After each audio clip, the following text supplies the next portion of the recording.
What's up, everyone? Hello, hello, hello, hello. Give me 1 second. Boop, boop.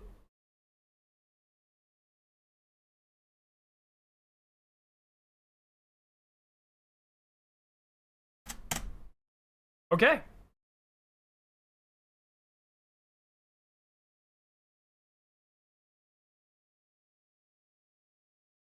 All right, everyone. Welcome. Welcome, welcome, welcome, welcome, welcome. The lore book's real good. I have not looked at it yet. Is that a band hoodie? Yes, it is. Yes, it is. So I have not received my collector's edition yet. I'm very kind of confused. I ordered mine, like, I remember there's like a queue when it was announced. I ordered mine maybe 30 minutes after it was announced. It was like, as soon as it was announced, I ordered mine way ahead of all of my friends. But I have yet to get any sort of update. I have not gotten any of the updates that's like, we're preparing your collector's edition that everyone has gotten.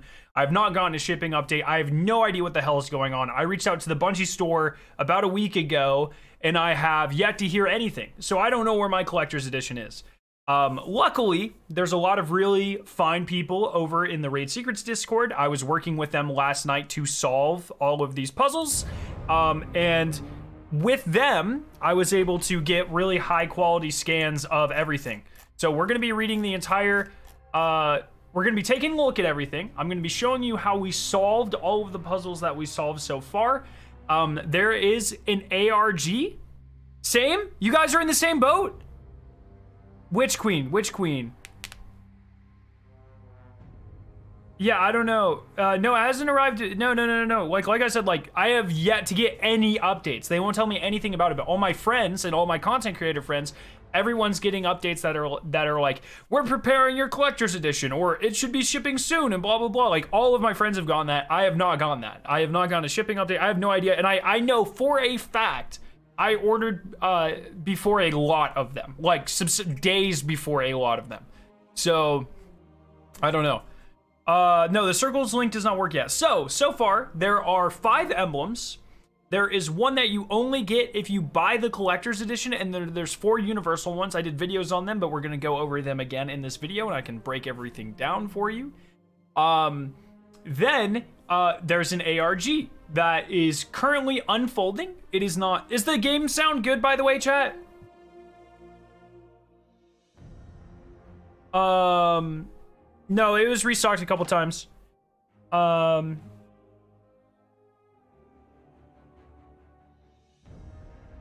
You ordered yours specifically during the Season of the Lost Beginning cutscene. Like, yeah, like I literally ordered it immediately. It was like as soon as I could.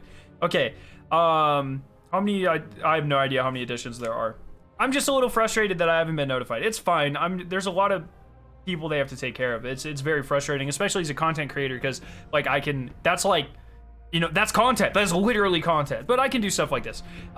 So there have been 4 emblems solved. 1 is just given to you. There is an ARG that's not live. We've done the first half. The second half is not live yet.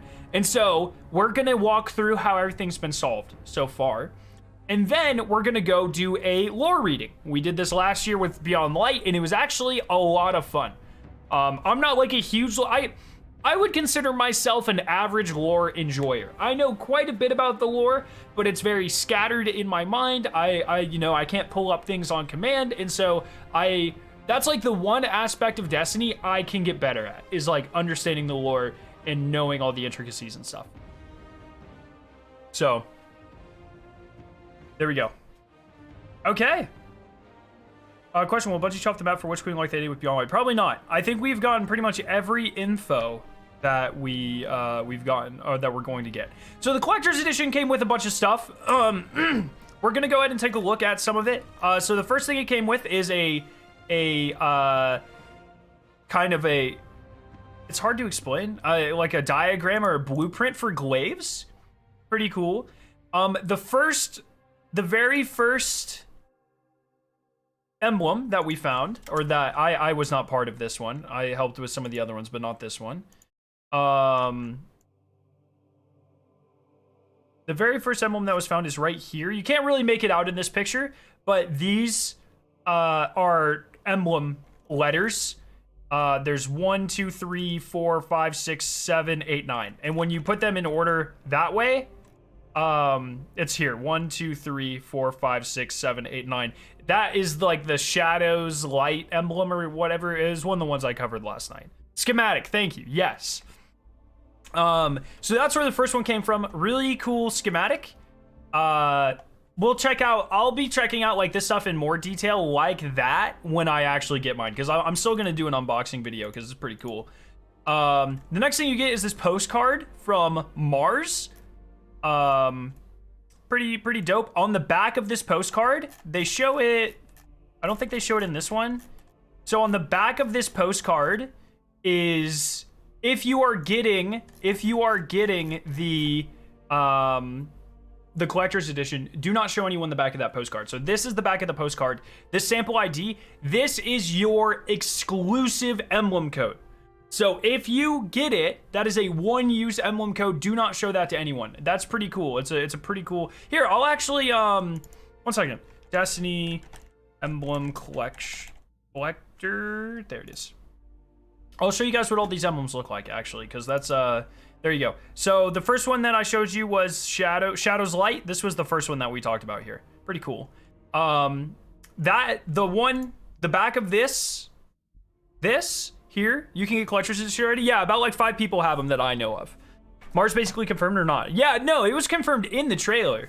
I don't think it'll be its own patrol zone. I think it will be a bubble within the Throne World zone, but we know we're going to Mars. So this gives you like the unique one you only get if you bought the collector's edition is this one, Lure of the Flame, which is an absolutely fucking phenomenal emblem. Phenomenal. So that's the one that's the only emblem that we have found so far that you only get if you own the collector's edition. Next, there is a letter from Ikora. Let me read this baby real quick.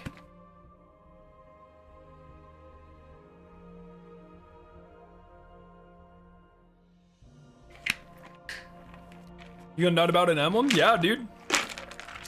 Hell yeah. All right. Also, I fucking suck at cursive, so I'm really sorry. I'm definitely gonna fuck this up. I'm gonna try my best. Cause I hate cursive. I don't know why the fuck we still do cursive. So I'm just not great at it. Guardian, I hesitate. I'm touched by doubt. We must speak clearly, but you can't talk precisely without knowing precisely who you're talking to. Think of everything we said to Osiris. That's a really good point. I feel as if I know you, but have I ever allowed you to know me? I used to act as fast as I thought, and sometimes much faster. That's youth. Eventually, I made too many mistakes to ignore. That's youth too, ignoring your mistakes until they pile up and topple. I dug myself out. I learned to keep myself hidden. Hidden purpose, hidden knowledge. A hidden Ikora, and for the world, a face of perfect composure and intent. Even when we lost the Traveler, I went to Io to hide my confusion. I'm gonna try to unhide myself. I may frighten or confuse you. I'm not an easy person to know. This is a folio of intelligent reports from my hidden network, excuse me. It will illuminate the events leading up to the current apocalypses, I think. In the original Koine Greek, that word means unveiling and also revelation. Oh, that's why apocalypse is instead of apocalypse. I understand. No, I understand. In the spirit of unveiling, I also included fragments of my own personal writing about the nature of the darkness and the light. They are less the work of Ikora Ray, the great warlock Vanguard, than of Ikora Ray. The unfashioned and uncertain woman. Sorry, this is the rest of the book. Like the actual lore is not in cursive, so that'll be much smoother. I apologize. In the early books of sorrow, Savathun scribbles a warning that Oryx's text is full of lies.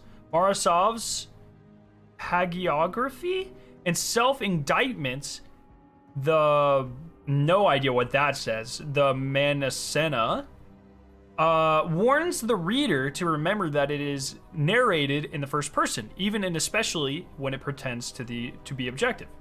Truth is always edited by the truth teller. I give you no such warning. This is the unaltered truth of what I know and who I am. May it bring you the clarity I have sought. Maricina? Is that a lore book? I don't recognize that title. Obviously I know what the books of sorrow are. So there you go. That's how Bife writes. It's I really I don't know why cursive is still a thing. It really aggravates me. It's fine that people do it, but holy, it's so aggravating, dude. Man, I wrote cursive the other day and someone lost their shit trying to figure out. It's just not, I don't know, man. It's really not that much faster, and it's definitely not faster than typing. So, yeah, okay. Marcena, Birth of the Awoken. That's the stuff we had just experienced this season. Now I understand. Thank you. Yo, Grim, what's up? Seeing all the CE stuff unfold is really interesting, fun. Just wait till you get to the ARG and how we solved it. It's really cool. And I just want to say, like, I'm gonna forget to give people credit, and that is I helped with some of this, but for a lot of this, I was either just like there. So the first two emblems I wasn't even aware of. Like, I didn't find those, although those weren't really solved as puzzles. But I've been more of like a voice in the VC helping solve this. But all of this is a full collaboration between a ton of people over at Raid Secrets. They get all the credit. I'm just a guy vibing out, lending some ideas and you know, doing that. Without everyone there, we couldn't have solved any of this. So definitely, I just wanna like throw that out there. I'm not taking exclusive credit for this. I'm just a guy being a dude, and I want to share it with you guys. So that's the important thing, right? That's the important thing. So the next thing you get is also this, you can see it here. It's this like ID card. If you look at it, it says Chalco Yong, agent designation CHA319. And then this is another emblem code, 6LJ GH7TPA. This was Sneer of the Oni, which is here, which I also made a video on. Also, if you haven't seen my videos, I made 2 videos on how to get all of these emblem codes yesterday. So there you go. I'm from Brazil, and 99% of us use cursive letters. Yeah, I mean, I'm sure it's a very, I guess it's like a very new age American, maybe American, I don't know. It's a very new age Zoomer thing of me to say, stop cursive. But cursive is fucking annoying, in my opinion, so. But yeah, another really cool emblem. They're kind of kicking ass with these emblems, so very cool. Another thing, it comes with this sticker, and we don't know what this does. This has not been associated with anything yet. So, I don't know why this is there. So, I guess one thing that I haven't talked about yet is, so the collector's edition comes with this black box here. It's called a Psychometer. Essentially, it's an NFC reader. So NFCs are little chips. They're how like amiibos work. So, you know, like on the Switch, you can, or maybe not on Switch, on Wii or something. I don't know. What these Nintendo products, they have these little amiibos. And they're little characters. And when you put them on a stand, it'll read the data and you get like that character in the game or whatever, right? So we essentially get one of those for Destiny for this collector's edition. They're calling it the Psychometer. Everything that comes with the collector's edition can be put on the Psychometer and it will give you a different lore piece. Like some of them are Ikora speaking, some of them are Savathun speaking, some of them are music notes, some of them are Zur speaking. So like the strange coin that they sold in the Bungie store, that has an NFC chip in it. You guys have been seeing that. That's a line from Zur. The Switch has it. Okay, there you go. And so everything that we're looking through here has an NFC. Like this, if you put this card on the psychometer, on the black box, it'll read something with a couple other steps. So we'll talk about that here in a second. This letter, if you put that on there, it'll read it. This postcard, if you put it on there, it'll, well, actually the letter doesn't have one. Actually, I don't think. No, the letter doesn't have one, but the postcard does. There's 5 things that have them: the ghost, the postcard, the ID, the glaive poster, and the journal. Sorry.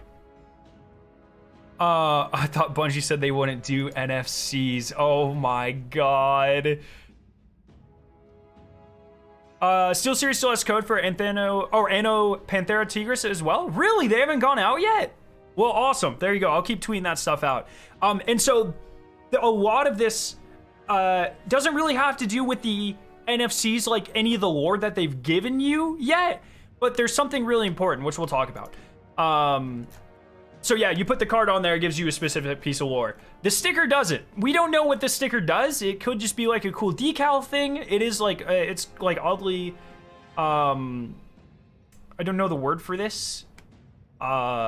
Chromatic, I guess. It's got a very interesting sheen to it. It's almost like it's made out of a semi-crystalline polymer, which is this typically starts to happen with.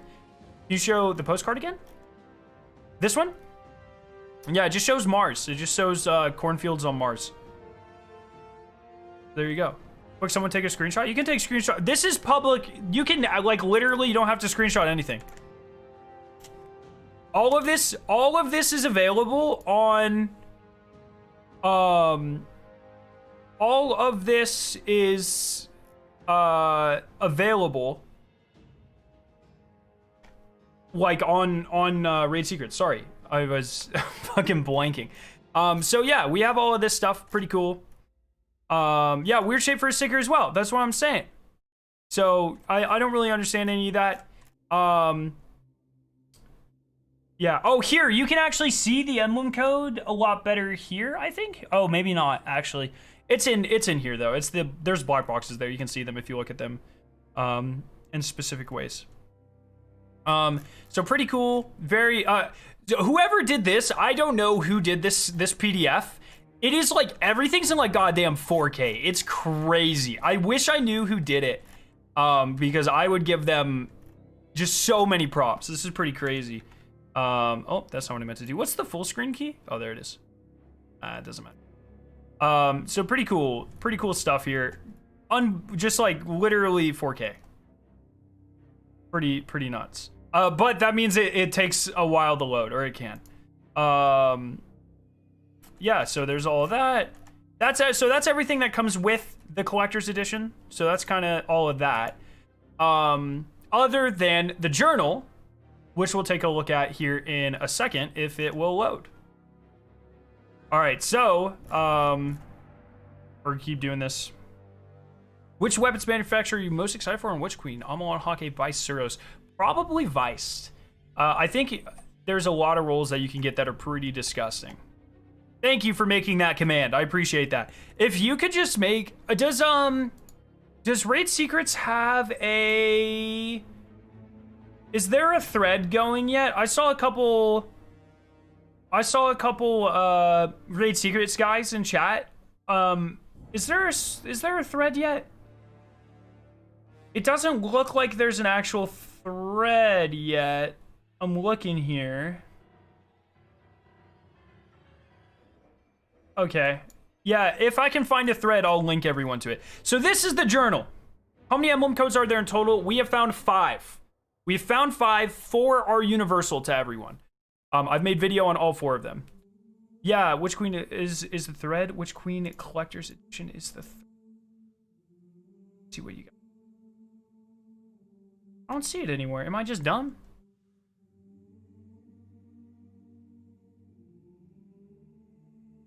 How do I, you can like, oh yeah, mega threads, there you go.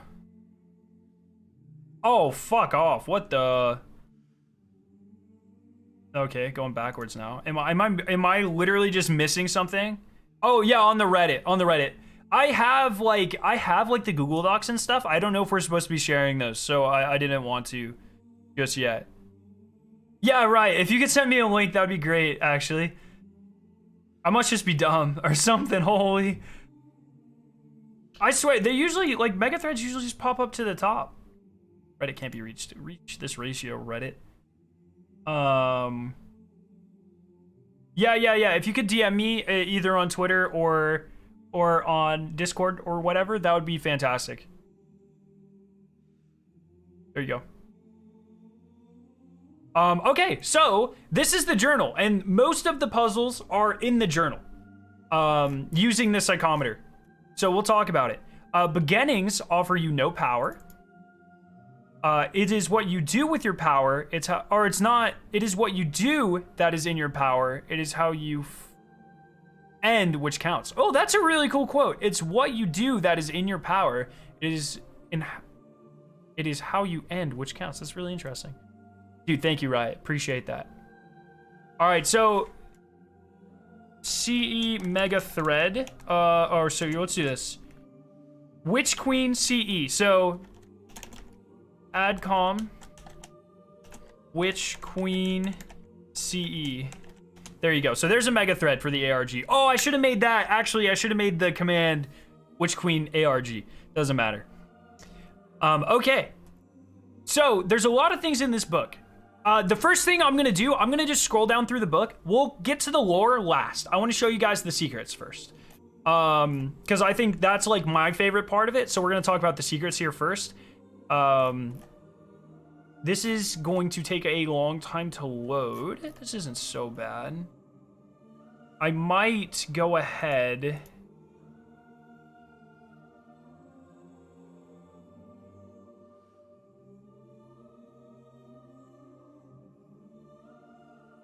Oh shit.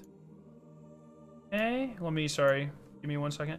This is a lower quality version of the book. No, let's just do high quality. Fuck it. We can wait for it to, we can chat while it's loading. It doesn't take that long. Yo, Sparrow, did you get it? Or Scarrow, did you get the C? I did get it. I have not received it yet. We are using scans from people who have gotten it. Yes. All right, so this is kind of the first puzzle we see.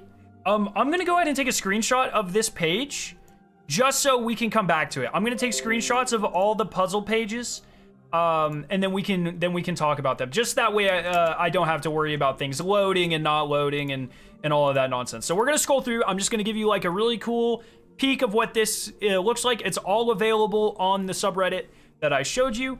What's really interesting is this page is the only page, I think, that has not been used yet.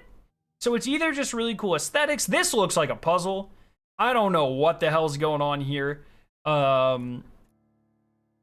So yeah, this is the second page. This is the larger ARG page. This is a very, very, very important page. And this is where we're going to spend a lot of our time looking at on this stream. This page here. Hello everyone, what ARG is augmented reality game. It's essentially like an Easter egg that is across multiple platforms. So it's like not in game only, it's like out of game on different websites. ARG. Pretty cool stuff. I think Pokemon Go is considered an ARG, but when I'm talking, it's not chemistry. So I'm a chemist. That's like my job, and I can promise you this is not chemistry. It's not. I know this looks like cyclohexane, and I know this can look like benzene in its neutral resonance, or its shorthand resonance structure form. But this is not. It's not chemistry. I promise you. Yo, bruh, thank you for the sub. This is a page. So yeah. So this is a really important puzzle. This gives you one of the emblem codes. We'll come back to it here in a second. I just want to go through and, like I said, just scan or get screenshots of all the pages. We'll go through the puzzle. We'll start at the beginning and we'll read. What are you doing? This is from the collector's edition for Witch Queen. It comes with a journal, and I'm going to show everyone how all of the puzzles were solved, and then we're going to go through and we're going to read the lore. Okay, this is the second part of that.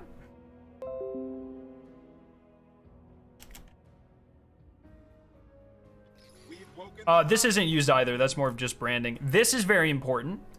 This is very important for the ARG. Yo, thank you so much for the sub. Welcome everyone that's just joining us. Yo, Mano, appreciate your face. I think that was the last one. Should do a chemistry stream? Yeah, dude, I'm always down to answer any questions.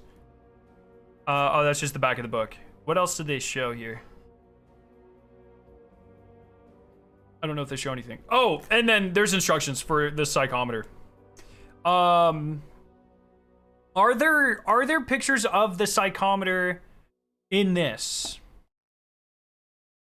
Fix a box and sleeve, scan of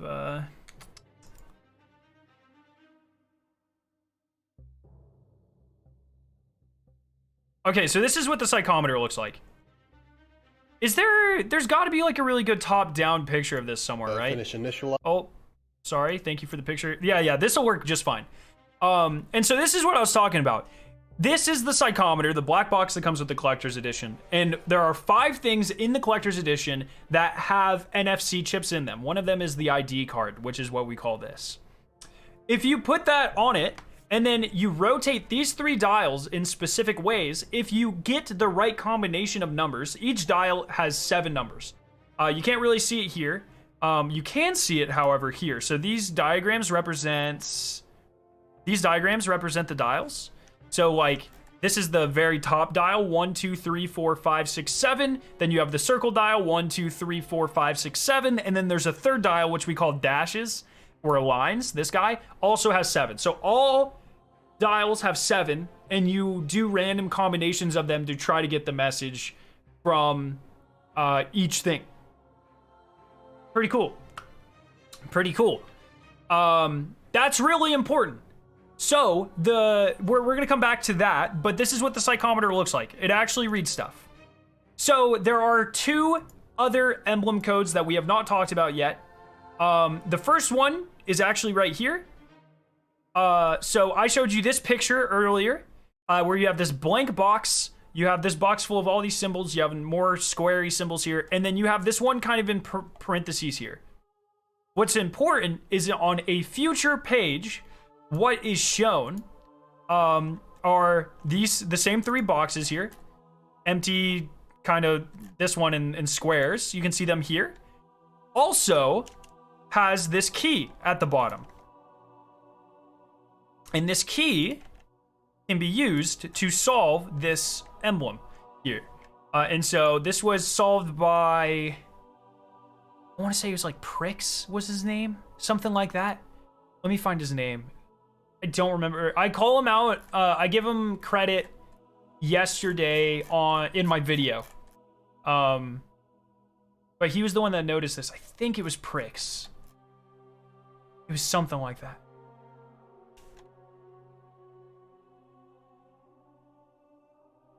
What was his? Does anyone in chat remember? You know what? I'll just pull up my own. I literally say it in the video. I'll just pull it up.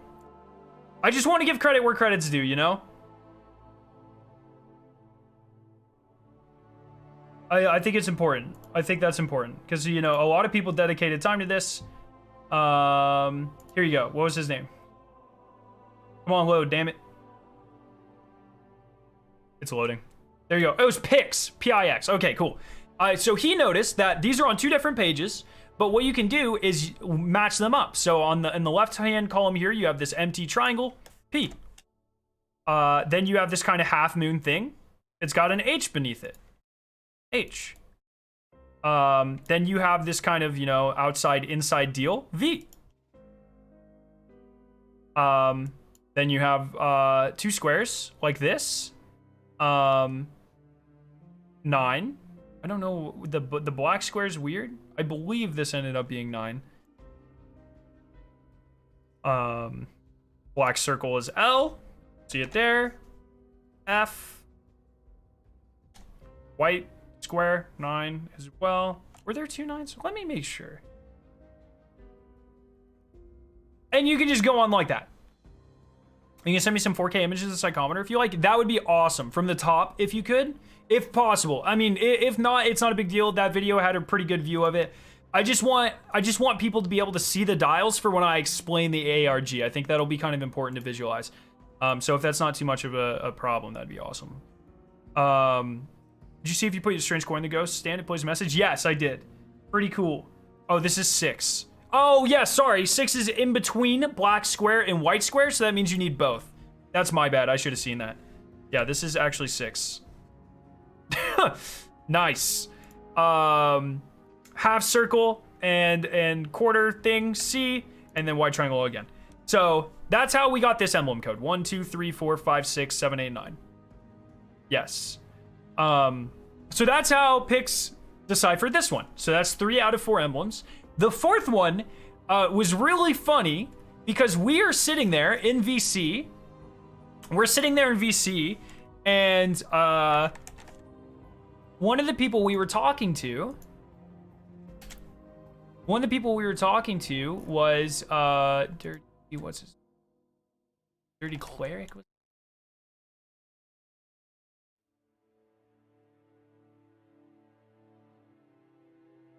Are you serious? Man, why does Discord make it so freaking hard to search for people? Scroll up. We're flipping through the book. We're looking for clues, and he posts this picture, if I can find it. I'm almost there.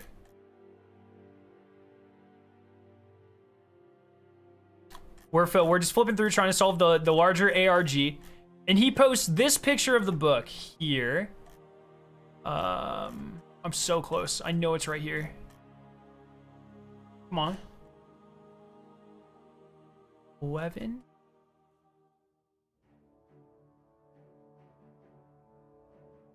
Yeah, he posts this picture of the book. Oh no, that wasn't it. Yes, this one. He posts this picture, and he's like, look at the lines on the side of this, on the side of the book. You see that? And I was like, dude, fan the whole book. Because he has it open, right? And he's like, these are really interesting lines here. And I was like, dude, you have to, right now, fan the entire book. And just kind of like bend it. This is really common with like, I know like old Bibles do this. Like people will write stuff on the front of the pages. I've seen that at least. Some books do it. And so he took a picture. This is not a great picture just because of it's hard to see. He actually said that in order to see it, he had to look at it under like UV light. But you can kind of see like there's definitely letters and numbers there. And so he was able to decipher it, to say what those letters and numbers were. And that's how we got the fourth emblem, which was it was this one, Countdown to Convergence. Really, really cool emblem. Really awesome emblem. And so that was pretty cool. That was like, it was like soon after I joined, and I was like, dude, you gotta fan the whole thing. And then it was just a really cool, cool little moment. And so yeah, he gets credit for that one. Pretty awesome. Sent you those images, but yeah, that was fucking wild. Yeah, dude, this whole thing was crazy. Oh my god, those are gorgeous, dude. Oh, okay, perfect. Literally perfect. Fantastic. Let me... What does Psychometer unlocked mean? Oh, what the...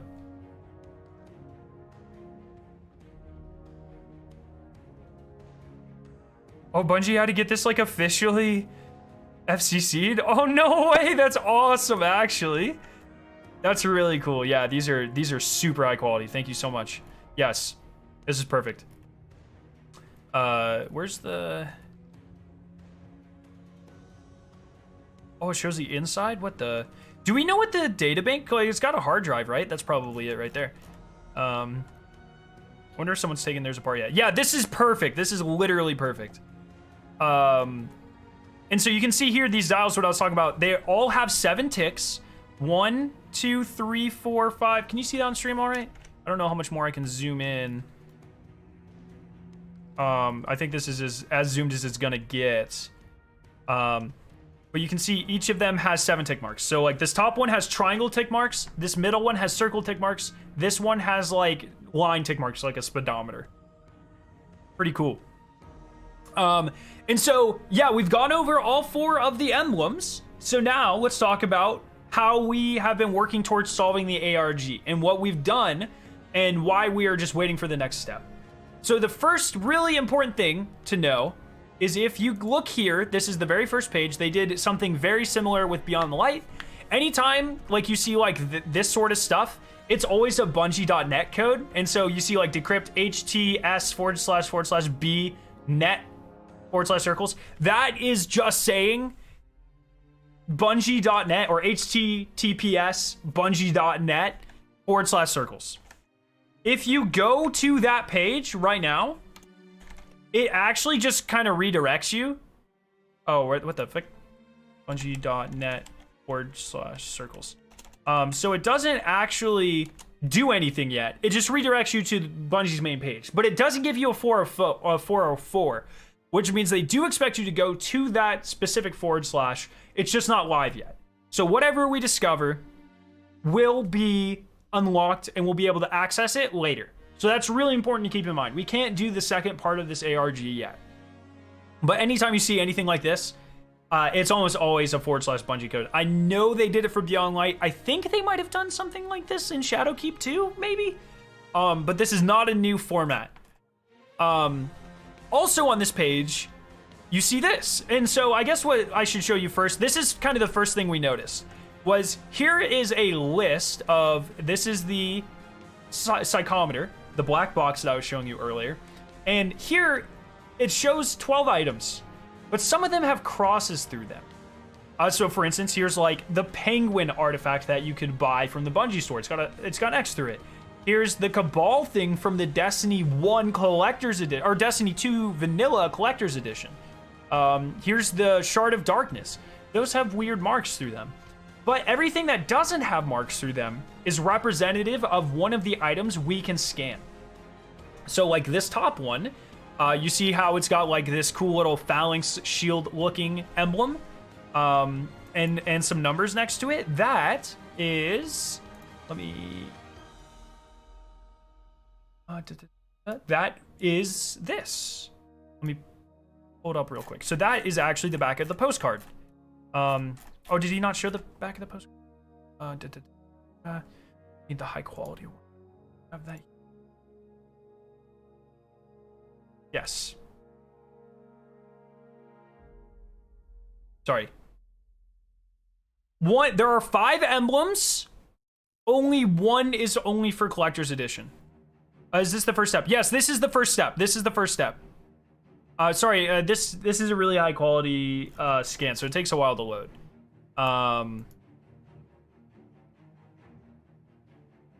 Please.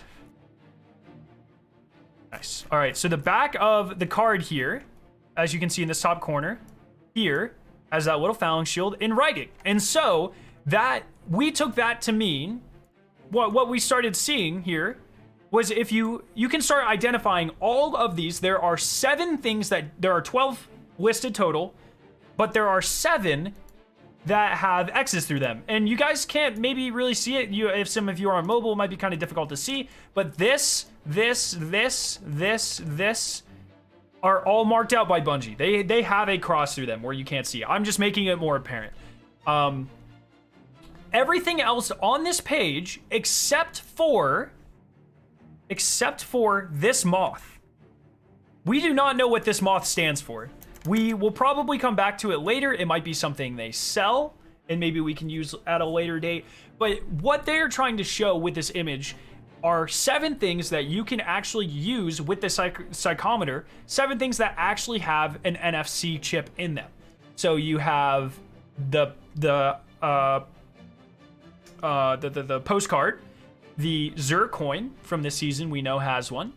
The journal itself, the journal that this picture is in, has one. This is a smaller picture from the Glaive blueprint, has one. This Omni, this is the Omni design. This is actually the picture on the ID card. If you look at the ID card, Fuck. Sorry, it's if you the way that one was scanned, it's not a great it's not a great scan of that. Let me show you here. Here, so you can see in the bottom corner, this Omni's here. This is that ID card, and that once again can be scanned. And so this is essentially telling you, hey, look out for these items. They're very important. Now, once again, and this is the ghost. This bottom right is the ghost shell. It's a close-up on the ghost shell. Now, what is important is on this page, there are these marks that correspond with the dials. Now, what's really important to remember, if you look at that psychometer, you can't just throw anything, like you can't just put the ghost on there and it reads something. You have to align these three knobs in a very specific number. They have to all three be pointing to specific numbers that change based on the item that you put on. So for instance, if you put the strange coin on there, it won't really do anything unless you put all knobs straight to 7. And every artifact that you put on there, any NFC chip you have, has a different combination that you need to do. So that's really important. What we then discovered was that these marks right here were telling us that the numbers, the tick marks, are really important. The tick marks, the positions that correlate to all of these are very important. And so we started to make a list of the difference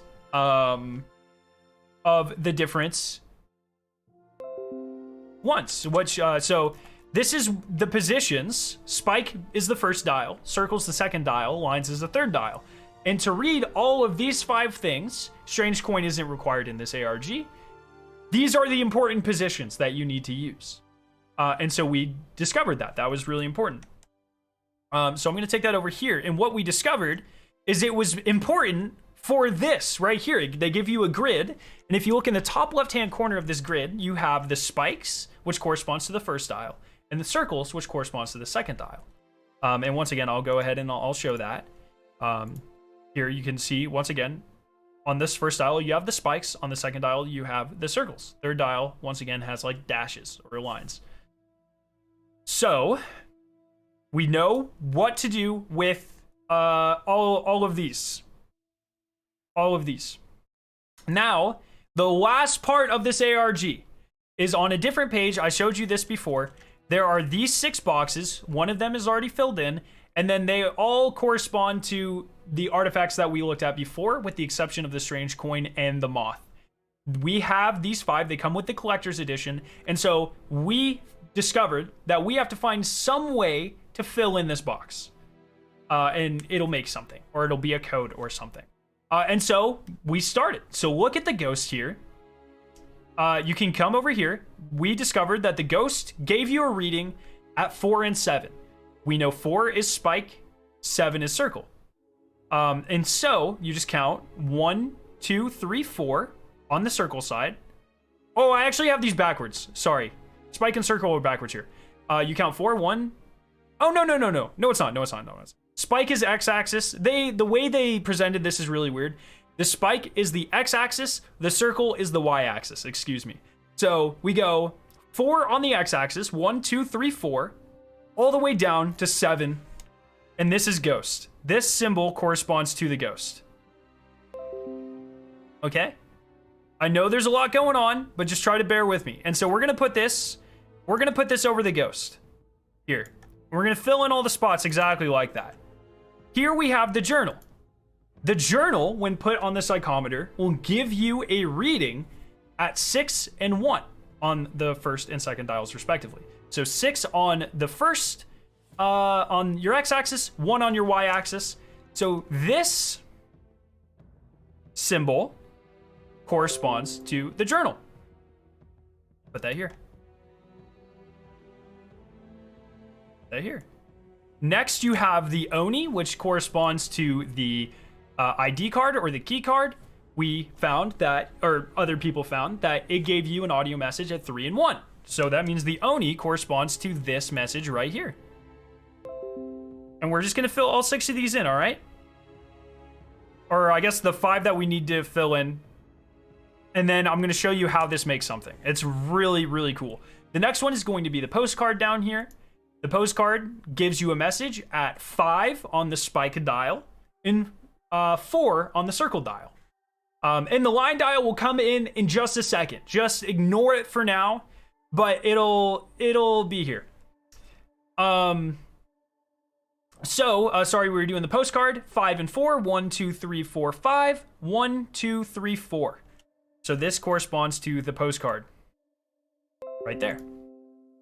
And then we have one more that we need to do. It is the glaive blueprint.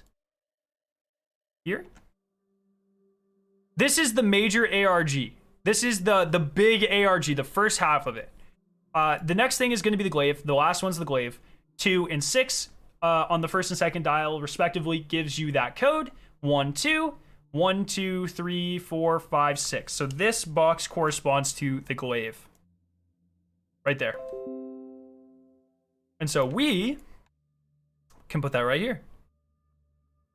And so now we have all 6 of our kind of code combinations. But the next important thing, remember, there are 3 dials. All 3 dials have to be in a very specific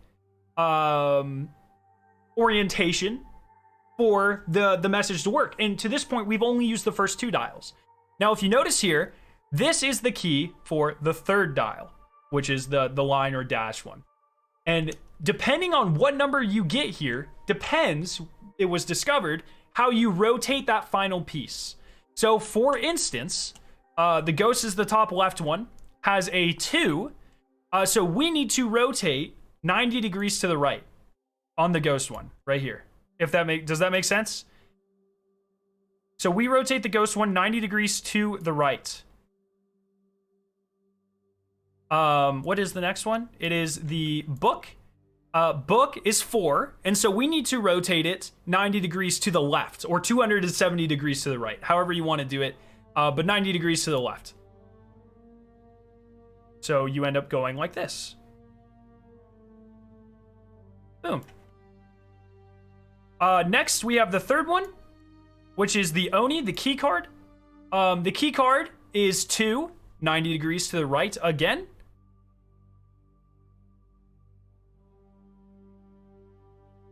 Then we have the postcard. Postcard, the 3rd dial, was 6, 90 degrees to the right once again.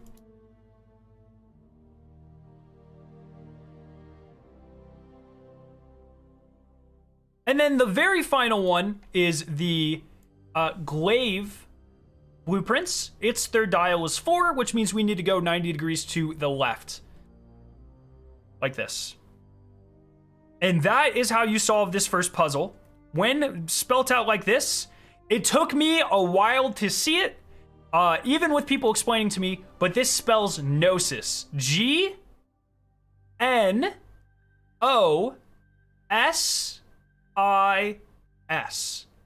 Gnosis, which is like a Greek thing with knowledge and philosophy or something. But the key is Gnosis. And the idea, chat, is we can't access that web page yet. We can't access the /circles web page yet, but when it is available, Gnosis will probably be like our access phrase into the website. So that is where the ARG is right now. That's how it has solved the first half. Once again, I was like in the VCs, but I was just kind of throwing stuff around, hanging out, just vibing and helping out where I could. There were like 50 people helping out with this, so I cannot take credit for it. There was a very large Raid Secrets community that was kicking ass with this, and it was a lot of fun. So I just wanted to go through and document this for everyone who missed it, how we got to the Gnosis key. So there you go. So pretty cool, chat, huh? Pretty cool, yeah? So yeah, we just have to wait for this site to go live. Gnosis is knowing of hidden secrets. There you go. So we just have to wait for this site to go live, and almost assuredly this will play into it. If I understood it, yeah. Well, I will be uploading that as its like separate own video, so you can watch it back a couple of times. Pretty cool. But that is how we solved all of the secrets so far in the book. There are, once again, 5 emblems. 1 is just given to you. That is your exclusive collector's edition. There are 4 that anyone can redeem. We went over all of them in this video, and I have videos you last night going over them. And then we have the ARG. This is the big puzzle. This is the big boy. The big puzzle. And I can't wait to see where it goes. Very, very cool. Okay, so if no one has any questions, I think it's chat. I think it's time to read some lore. Are there any objections to reading the lore? Doing a nice little deep dive? Oh, where did it even go? Damn, I've got to reopen it, I think. Oh, nope, didn't want to do that. Yes, give me 1 second. Let me open big lore. Yeah, we're gonna read it, dude. How can I get my collector's exclusive emblem? Just got here. It is on the back of... So this postcard right here, the Mars one, on the back, there's an emblem code on the top right corner. Do not share that with people. That is a one-time code. That is your exclusive one. Okay? Read it in a British accent?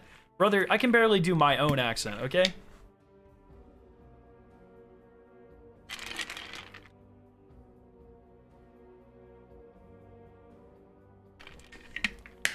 Oh, by the way, guys, if you're a fan of Advanced and you want to restock, they just came out with a new flavor today, Sour Apple, which sounds really freaking good. And my code, SCARE9, 15% off for the next 24 hours. So if you need to read in Screamo, all right. Hell yeah, dude. We doing highs or lows. But yeah, if you need to restock, !Advanced in chat. Yeah, there's a chance it comes on online at 10 p.m. Eastern today, since that's when it went online for Beyond the Light. Oh no. Well, I'm not streaming that long probably. So we'll see. Just got a tub of the Rocket Pop and Snuddy. That's my favorite flavor. It's so good. Okay, are you ready? Let's read some lore, nerds. Oh well, more loading. We're gonna get blue balled while I'm reading the lore, because I want an inaudible solo, dude. I was legit gonna ask what flavors you recommend. Do you have a code? I do. SCARE9, and it's 15% off. It's normally 10% off. Next 24 hours is 15% off. Rocket Pop is my favorite flavor. G1 Gummy Bear is amazing. I haven't had a flavor I don't like, but Rocket Pop, G1 Gummy Bear are definitely some of my top. Triple Berry Wreck, the Aspen Berry one. Let me look at my little shelf here. Blue Raspberry is really good. Yeah, it kind of depends what you like. They're all over the place.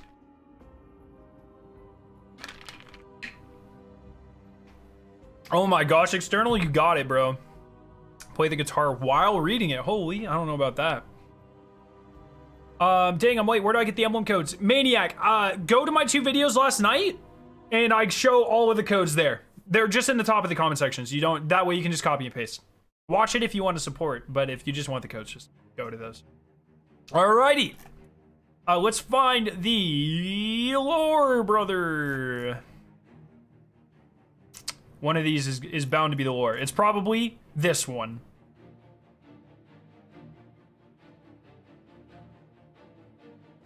Oh, nope, not that one. Oh, not that one. I'm calling this one.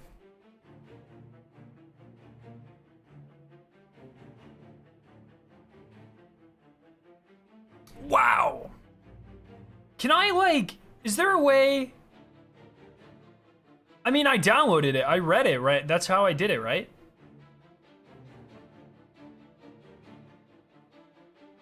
Oh, yeah, wait. Let me just do that shit. No! Bro, I'm downloading it. How do I download it in a way that allows me just to read it without all this bullshit? Hello? Yo, Garbage, what's up? Okay, here we go, boys. Here we go. Access most restricted. Decryption key. This was also decrypted. I forget what it translates to, but it's something that might be important later, but I'm not sure. Open to Acrobat. I don't have Acrobat. I don't think I have any Adobe. Let me see what it's with.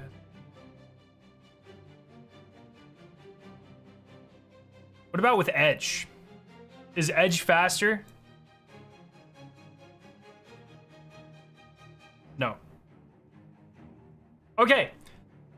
So this is from Ikora, or sorry, this is from CHA, which is, his name is, let me see. Someone actually gave all the designations. I forget where they are.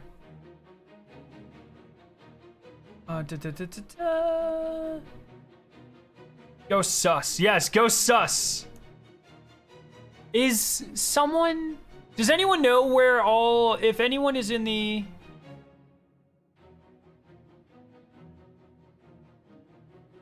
Does anyone know where the list is of all the people? It might have been in this one.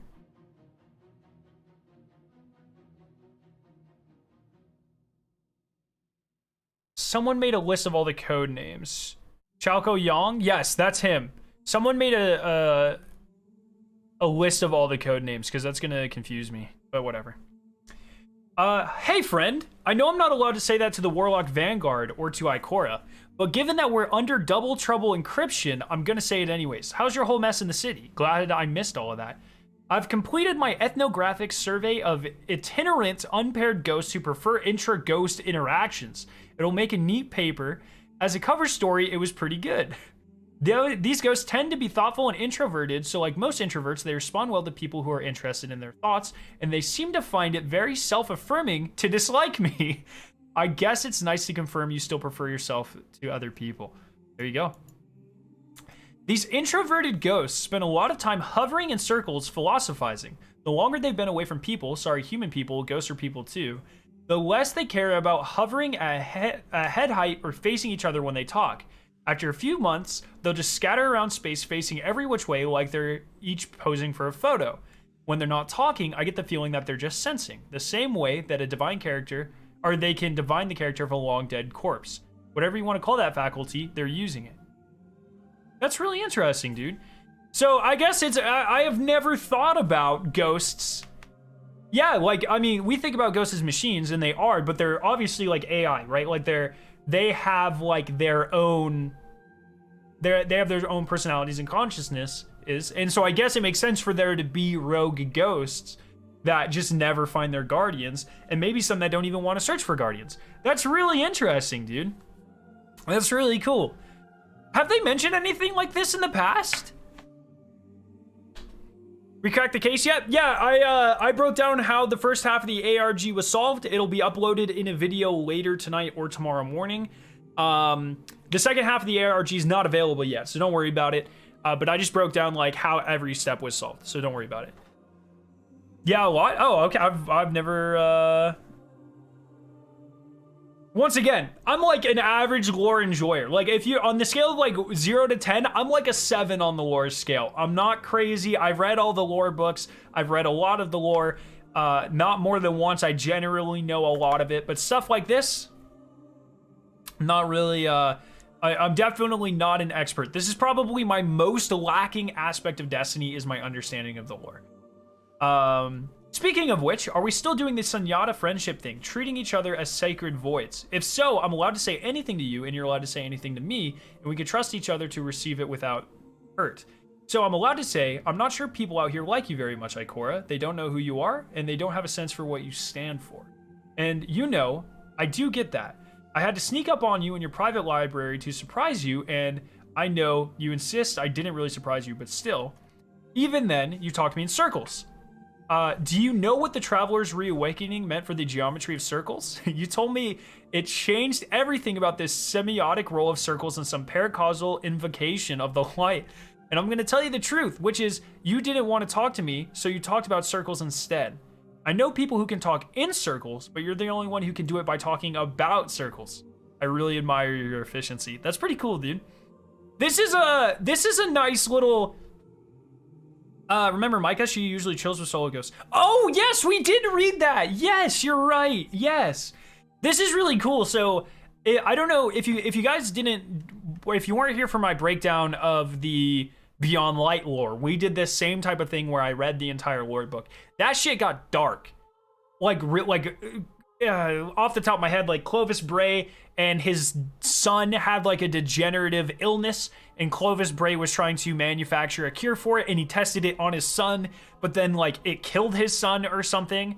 And then he tried to make everyone exos, and he forced Elsie Bray to become the Exo Stranger. I think he like drugged her or something and like forced her into that body.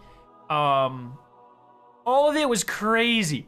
Like super dark. He was literally going on like genocide sprees and like tricking people and lying to people and just being an all-around terrible human being. This is a nice change of pace for the collector's edition stuff. There you go. These ghosts without guardians argue about two things. One is the exact nature of their connection to the undiscovered guardian.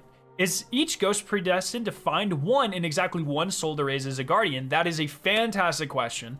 Or does each ghost have a taste, a set of preferences that many dead people might satisfy? Could a ghost potentially raise anyone? Does the choice of a partner lie within the ghost, or is it a mission assigned by the traveler? That's really cool. He tricked Elsie. He didn't know if it would be him, so he tricked her and then captured us in the snow when she knew too much. Yeah, dude. My theory is that the same guardian that reports to Ikora and Eris during the Game Awards trailer, since Agent of the Hidden would do. Is this not a male? I mean, is Chalco a male or female name? I just kind of assumed it was a male name, but I don't. Chalco name.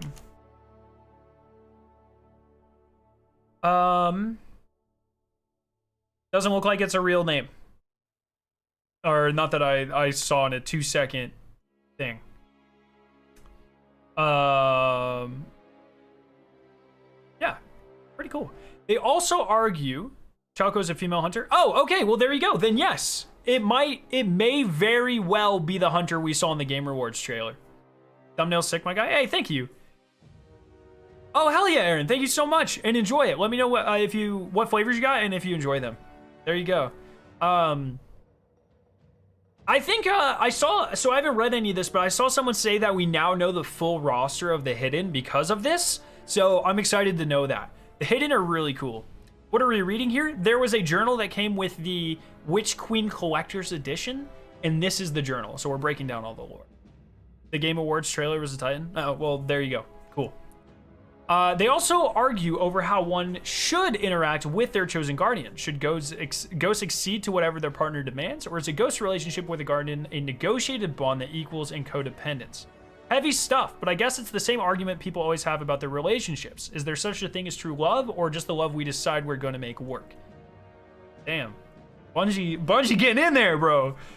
What is this thing we do, Ikora? Are you my one true love? Am I yours? We agreed it's not love like most people have love. No one's getting married or turning up arm in arm at the Crimson Ball. It's a special and radical kind of friendship, right? That's what you said. An endogenous need to strike the lies away from another's soul. It's the promise to seek truth in each other without mercy or fear, but always with compassion. So speaking mercilessly and fearlessly, but with compassion, where's our friendship now? What does it mean? Does it mean that I check in on you every few years and otherwise you just do your thing? Is it your nature to draw away forever while I chase after you and nag to be sure you're all right? Friend, you are not Mara Sov and I'm not one of her cadre. Is that how you pronounce that? Or I assume, but I don't know. Maybe not. I'm not doing that. I want to see more of you and I want you to want that.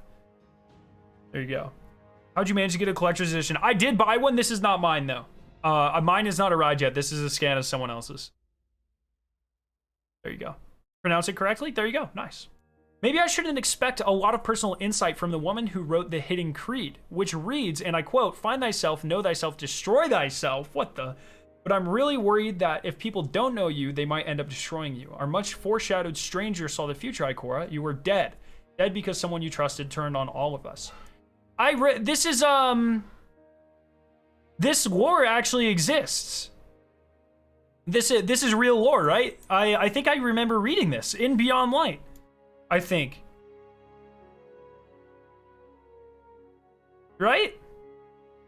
Link to scan. I don't know. Press. You should be able to find it. Witch Queen ARG? Is that it? Witch Queen Collector's Edition? I don't remember which one it is. There you go. Click that link. The Dark Future. Yeah, exactly. It was like Eris betrayed everyone, right? Eris, and then I think it was all because Elsie went rogue, or so, I forget exactly, but you can't end on 9 paragraphs. Too spooky. I noticed one common thread among these unpaired ghosts. They really like the Books of Sorrow. Ever since Eris deciphered the calcified fragments, ghosts have been fascinated by the history of the Hive. But these ghosts, I don't think it's a fascination, I think it's a pity. They see the Hive as an exploited underclass, for goodness sake. Victims of a cosmic parasite that tricked the poor Krill into eternal slavery. No wonder they haven't found their guardians. They don't want to help anyone kill Hive. But this is troubling, isn't it? Because if ghosts can decide that they have moral qualms with raising guardians, and if they can convince other ghosts to follow suit, we're going to need a program of counter-persuasion. We'll have to start keeping an eye on the morale and loyalty of our own ghosts. This way lies a terrible future. Whoa, dog, that's crazy, actually. You post a link? I don't think, you're not I think only mods are allowed to post links. That's crazy, dude. Nate, there's a link in chat, and it should have a scan in the link in chat. Yes, it does. It does. Right here. Right here. Here. This is actually better.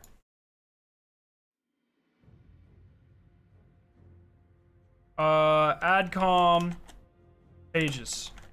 There you go. Anyone that wants the pages, exclamation point pages. That's really cool, dude. Know thyself is literally Gnosis, dude. Stop. And there you go. Okay, we're gonna keep going. Oh, find thyself. There you go. I feel the need to ground my commentary here with anecdote. Find thyself. To be Osiris's student was to orbit a star. The man could occlude you if you let him, and if you came too close, you would be burnt. It became tempting to define yourself only by your distance and angle with relationship to him. Today he's distracted but warm, so I am at a close approach but at a high inclination. This was a mistake. You must know who you are with respect to yourself. This is not an emotional allegory. If you intend to conduct thanonautics alongside a teacher to die and become as fire and return to life, you must know what parts of you are yours. Accurate knowledge is impossible if you do not understand the device by which knowledge is obtained. One of humanity's most monumental achievements is the metric system, an enduring system of measure usable by all people in all situations, but the metric system had a flaw. Its units were defined by physical objects. The standard kilogram was an ingot of platinum and iridium. This ingot changed over time, as all material things must, and therefore it was unreliable. The metric system was not completed until the kilogram was found a truer, more absolute definition based on pure knowledge, in this case, Planck's universal constant. In the future, we may discover that Planck's constant varies between different volumes in the multiverse. If we do, we must find a truer definition of the kilogram. Dude, what? So it is this first step, finding thyself, so that you may know the instrument by which you obtain knowledge and is ever going. Holy, bro. They're going like, Bungie's going full philosophy. This is crazy, dog. We're about to have some like emotional therapy here, chat. This is crazy, dog.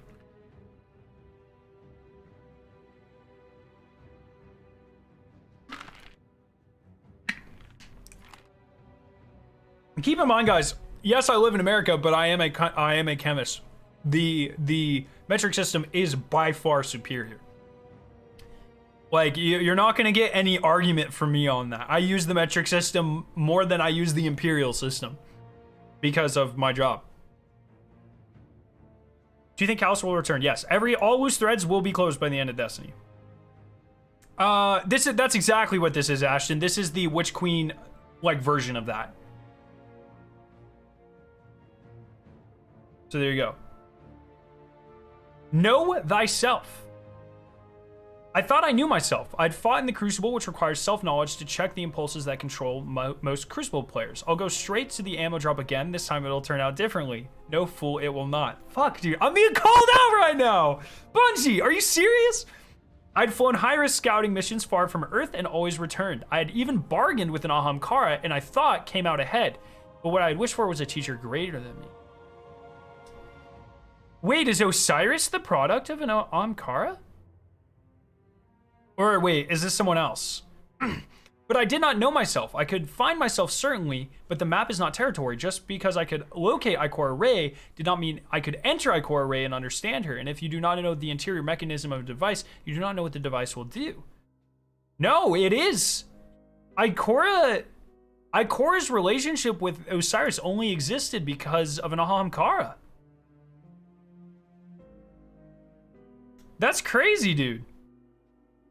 I found myself in a place of crisis. The Vanguard had determined that the Ahamkara had to be made extinct, but to confront Ahamkara, you must know and accept exactly what it is you desire. You must let it pass through you without either repudiation or longing, or it will become a wish for the Ahamkara to feed upon. And oh, the longings I hated to have, to shatter Officius, to astound my critics with a display of my full power, to die alongside Osiris and be reborn as one being an eternity of fire, to burn poor Chalco to a temporary smoky smear and laugh at her astonishment.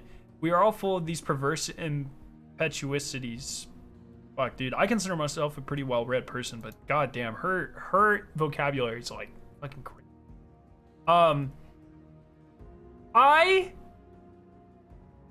I want, chat, I want an Ahamkara based expansion so badly.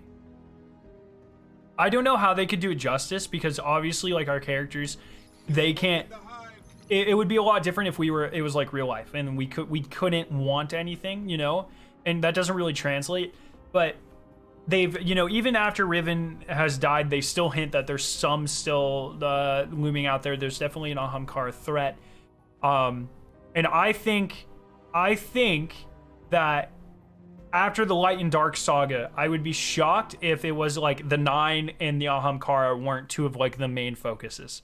I really want them to be. There's so much there. Think about, like, you know, Bungie is very hard going into this like movie and TV show thing with Destiny. An Ahamkara series would be fucking nuts about the Great Hunt. Oh my god, I just want more Ahamkara. They are by far my favorite part of Destiny. For sure. For sure. So I definitely want more of them. It is one thing to purge yourself of all incorrect and unacceptable thought. It is another to know it and accept it and to let it be. When you have reliable instruments of measurement, you may then measure yourself. Truth is universal, but universal truth can only be acquired through personal truth. This is the foundational paradox of Gnosticism. To not know anything beyond the self requires self-knowledge, but the self cannot be known without the understanding the laws that drive it, which can only be known by observing the world. How do we escape this cycle? What the? This conundrum offers an escape from the Boltzmann brain solipsistic trap. The trap asks us, how do you know that you are not the only thing in existence and that the universe you perceive is not a random moment emerged from chaos? The answer is that a randomly emerged illusionary brain, the product of probabilistic demiurge, is cosmically unlikely to contain both the memory of an imaginary universe and the knowledge of consistent mathematical and physical laws in which to describe that whole. If the world is an illusion, then why would it produce the illusion of physics that can consistently explain its existence? Which is more probable?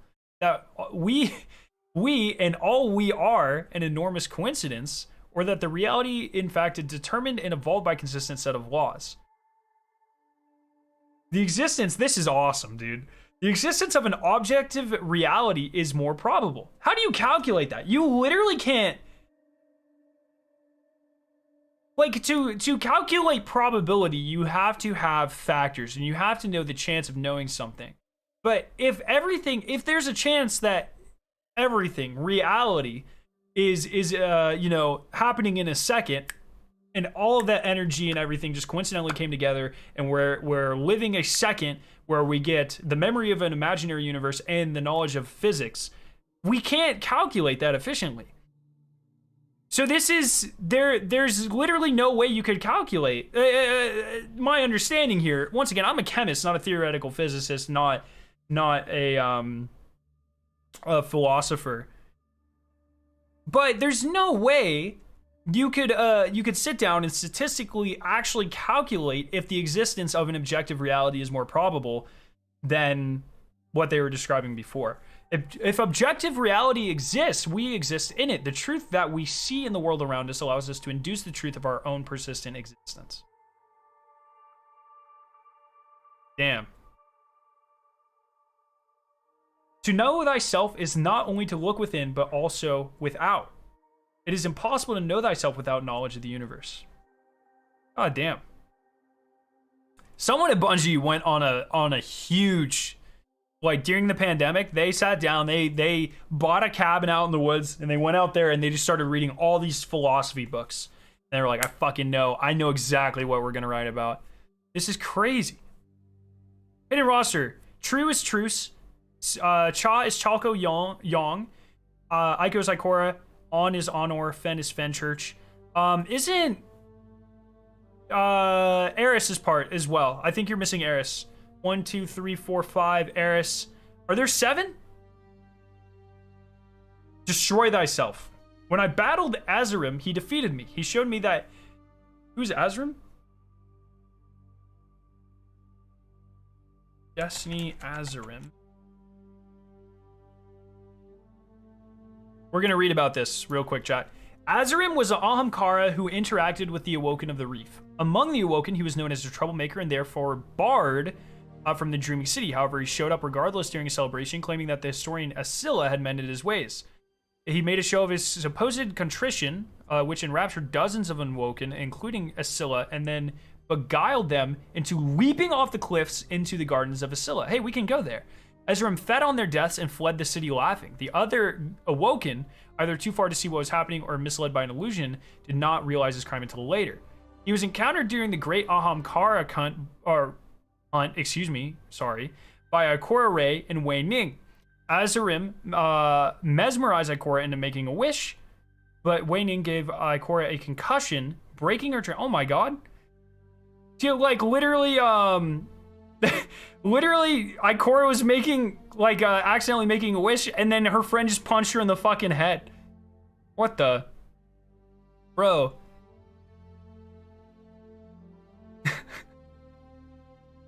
All right, forget that one happened. Okay, I can't believe I didn't know about this. Azarim's a cool ass name too, by the way. One thing I'm really interested in as well is like Riven. We know what Riven looks like, but too much destiny. Rule 34. Fuck. What's really interesting is we know, or at least I've read, that Ahamkara can change their looks on the fly. So, like, what do all of these Ahamkara look like? Like, I want more lore and illustrations about their actual physical appearance. Do they all look like Riven? I don't think they do. I believe I remember reading that they choose their appearance based on their audience.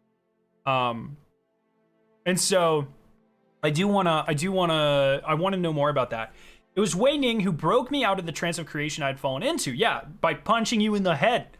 Moments before I manifested a wish from the quantum vacuum. 4 dead strangers returned to life, forgiven their desperate grab for my ghost, so that I could forgive myself for how quickly I lethally had responded. If I'd finished the wish and fashioned them, I would have annihilated myself, Officius. Oh, that's her ghost, right? And everything around us in a anti-particle catastrophe. What Wei Ning did was punch me in the head so gently that I literally got punched in the head, bro. That I only got a concussion. I do not advise this as a way to destroy the self, but as an analogy is useful. I don't understand. So this is the thing I don't understand.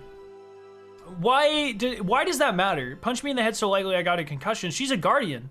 Wei Ning could have literally just like Falcon punched her out of existence, and then her ghost would have just rested her. I don't know why that's an important detail. You know? Maybe I'm misunderstanding something. Yeah. So there you go. Okay. When you have located yourself, destroy yourself. Grip yourself like a handshake in a hand. Find the weakest places and squeeze.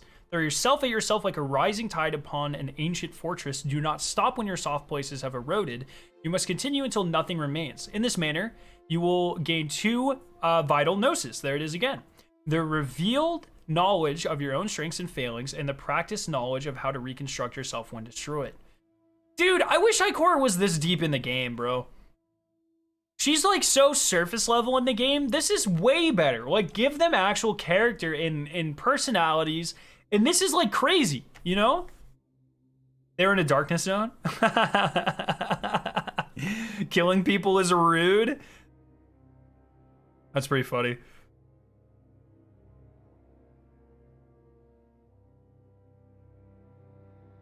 Okay. In one Gnostic tradition, excuse me, our universe is the creation of Barbello and Sophia, whose mimicry of the unknown god's emanations give rise to Yaldabaoth, the lion-headed serpent. Yaldabaoth, the demiurge, crafted our world and the archons that rule it in mimicry of a true spiritual world, which was called Pleremera. Upon creating humanity, Yaldabaoth declared itself the true creator, unaware that itself was only a mimic of the unknown god.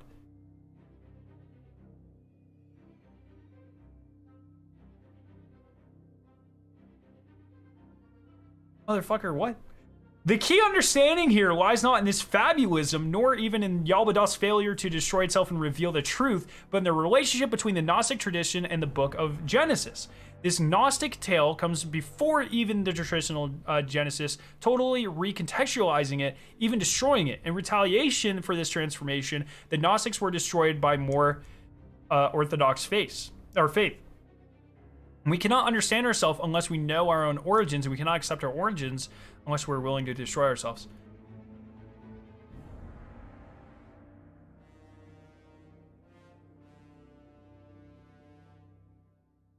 Excuse me, what? Yeah, like, this is obvious. This is like real world. This is talking about like pre-Christianity type stuff, and the relationship between Gnostic, you know, more like what is the word I'm looking for? Starts with a P. More like pagan religions, and then you know, when Christianity came to rise, the relationship between that. I think no, Salmon, that's not what they're saying here. They're using this idea here about knowing yourself. This is like a real life philosophical thing that they're just applying to the game. I would not take any of this to mean that. Yeah, exactly. In fact, I would say that in Destiny, the existence of the kind of deity level gardener and widower kind of disproves all of that in context of this universe anyways. So it's really cool. When I battled Midir, or sorry, Shed Thyself. When I battled Midir, he tried the same trick. Who's Midir? This is another Ahamkara? Oh, it doesn't exist.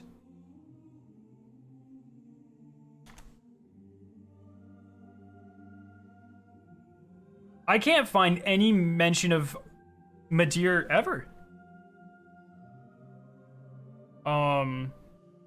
Ishtar. Let me try Ishtar. They'll have it if it's there. Oh, fuck.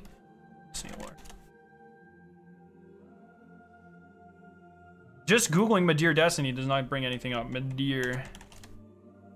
No, Midir does not exist. There you go, dude. Only mentioned here? Oh. When I battled Midir, he tried the same tricks as Azarim, but I simply became someone else. I do not mean that I pretended to be someone else. I mean that I allowed Midir to change me into someone who Midir cannot tempt. I laugh much less since that day, but I'm more content. What the? Rub at the thin, dry outer parts of yourself. Crawl shining and wet from that outer husk. All misjudgment that is caused by the failure to shed this self.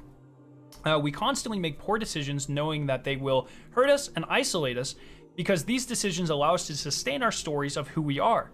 When we are angry, we choose to act in anger, even if we know we could de-escalate. When we're wounded, we make the choices a wounded person would make, even when we know these choices will deepen the wound. Who would do otherwise?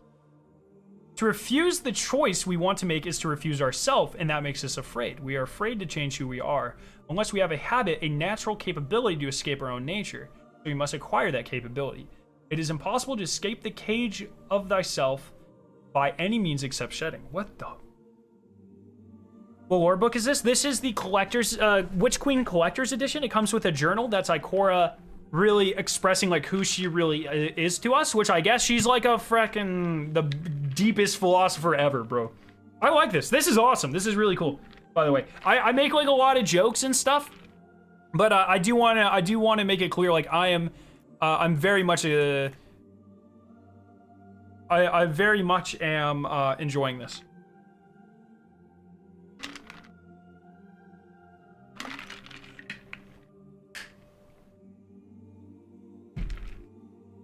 Okay.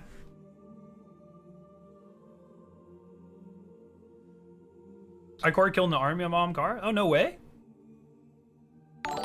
Oh, there we go. Mobius became a member, dude. 30 months! Holy shit! On the page that shows all the objects that can and can't be scanned, do we know what the object below the Shard of Darkness is?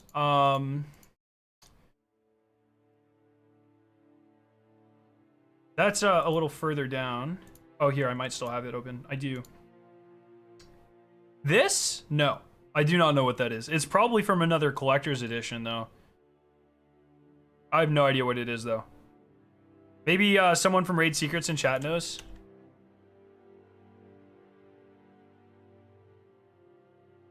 I mean, is that not just another token from Destiny 2 Collector's Edition? That kind of looks like one of the other tokens that came with it. Another one of these.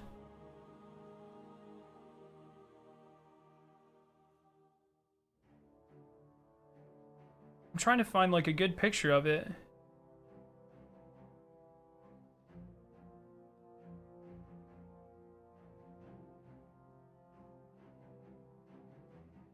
Curse of Osiris didn't have a physical. Bro, this is the most annoying sight of all fucking time. What is this garbage? Yeah, it's this.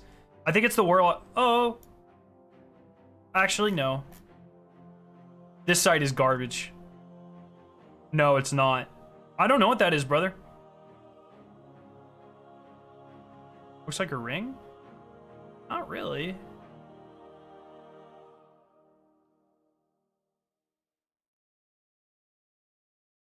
Are they? Yeah, so Hoon, yeah, so once again, if you guys missed my explanation of the ARG, I'll have the full explanation uploaded tomorrow for you to watch.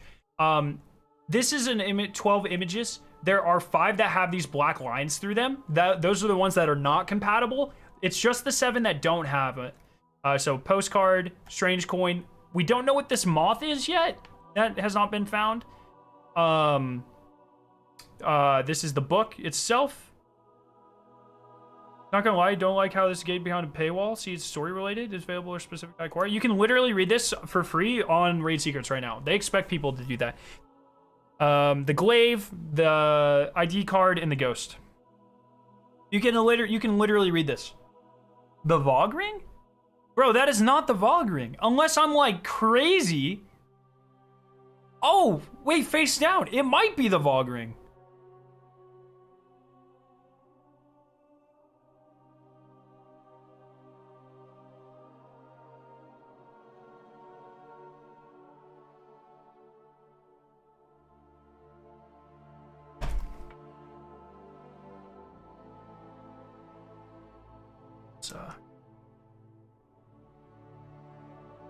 You have to capture a moth? Oh, I made that joke earlier. I was saying that the final... Oh, it just fucking fell out. Fuck me! How do I... Where do I move? I move this way.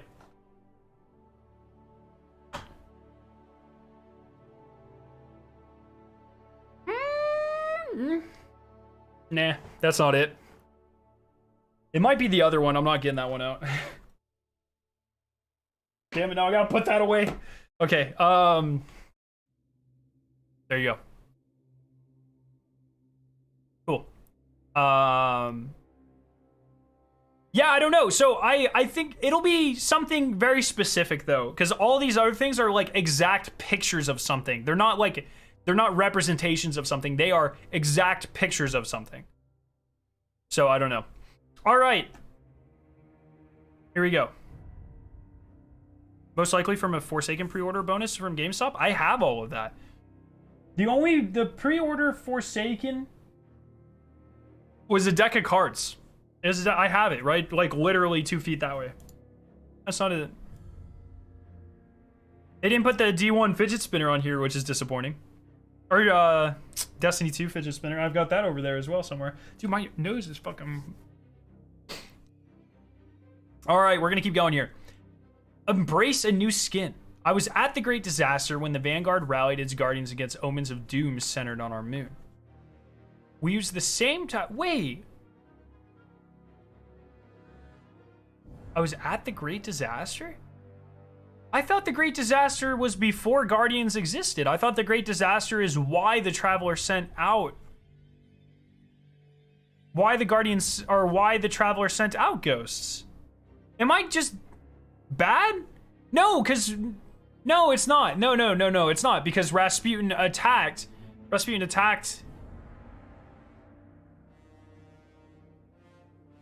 Oh, that's the collapse. What's the fucking Great... Oh, the Great Disaster's the Hellmouth. Right. Sorry. Yes. Right. The cracking of the moon. Yes, now I understand. I remember. Yes. My bad. Yes, I remember now. My bad. My B. Yes. We used the same group tactics against Crota that we had employed against the Ahamkara. It was hard to withstand so many guardians and hard to use paracausal trickery to derange so many minds at once. Swiftly and terribly, we learned our error. The sword logic finds the weakest part of a structure and destroys it. A massive guardian is full of joints and weaknesses to cut through. Oh my god. Today we find fire teams of 3. A triangle, the basic shape of a truss. The strongest shape in nature. That's not the strongest shape in nature. Why is she saying that? The most stable structure that we know, if I'm not mistaken, would be like a buckyball shape. I don't know, does that form naturally? So that's a good question. If it doesn't, then it would almost certainly be like a crystalline shape, not a triangle shape. Unless, like, I guess like a three-dimensional, you could say like a three-dimensional crystal is made up of triangles. But, yeah, also, that's a really good point. This was a raid, so actually you find fire teams of 6, nerd neck. Could be lying. Ikora Savathun confirmed. Ooh, who knows? Oh yeah, question? Glad I can help, man. Okay. We, the eternally reborn guardians, agelessly returned to our favorite state, failed to learn the real lesson of the great Ahamkara hunt, that in order to assume a new form, you must cast off the old ones. The Ahamkara succeeded in that transformation. We failed. Is she suggesting here that the Ahamkara did survive? When you have left behind the dry husk of yourself, you will find yourself in the strata of dry husks, an infinite composite of uninhabited might yet be. In order to dawn another self, you must enter it and embrace it wholly. You must accept it without reservation. This is terrifying because to wholly accept transformation is to wholly accept death. She's talking about the bones. Yeah, that's what I'm thinking. That's exactly what I was kind of going for there. The Ahamkara succeeded in the transformation, as in they survived. They are still a threat.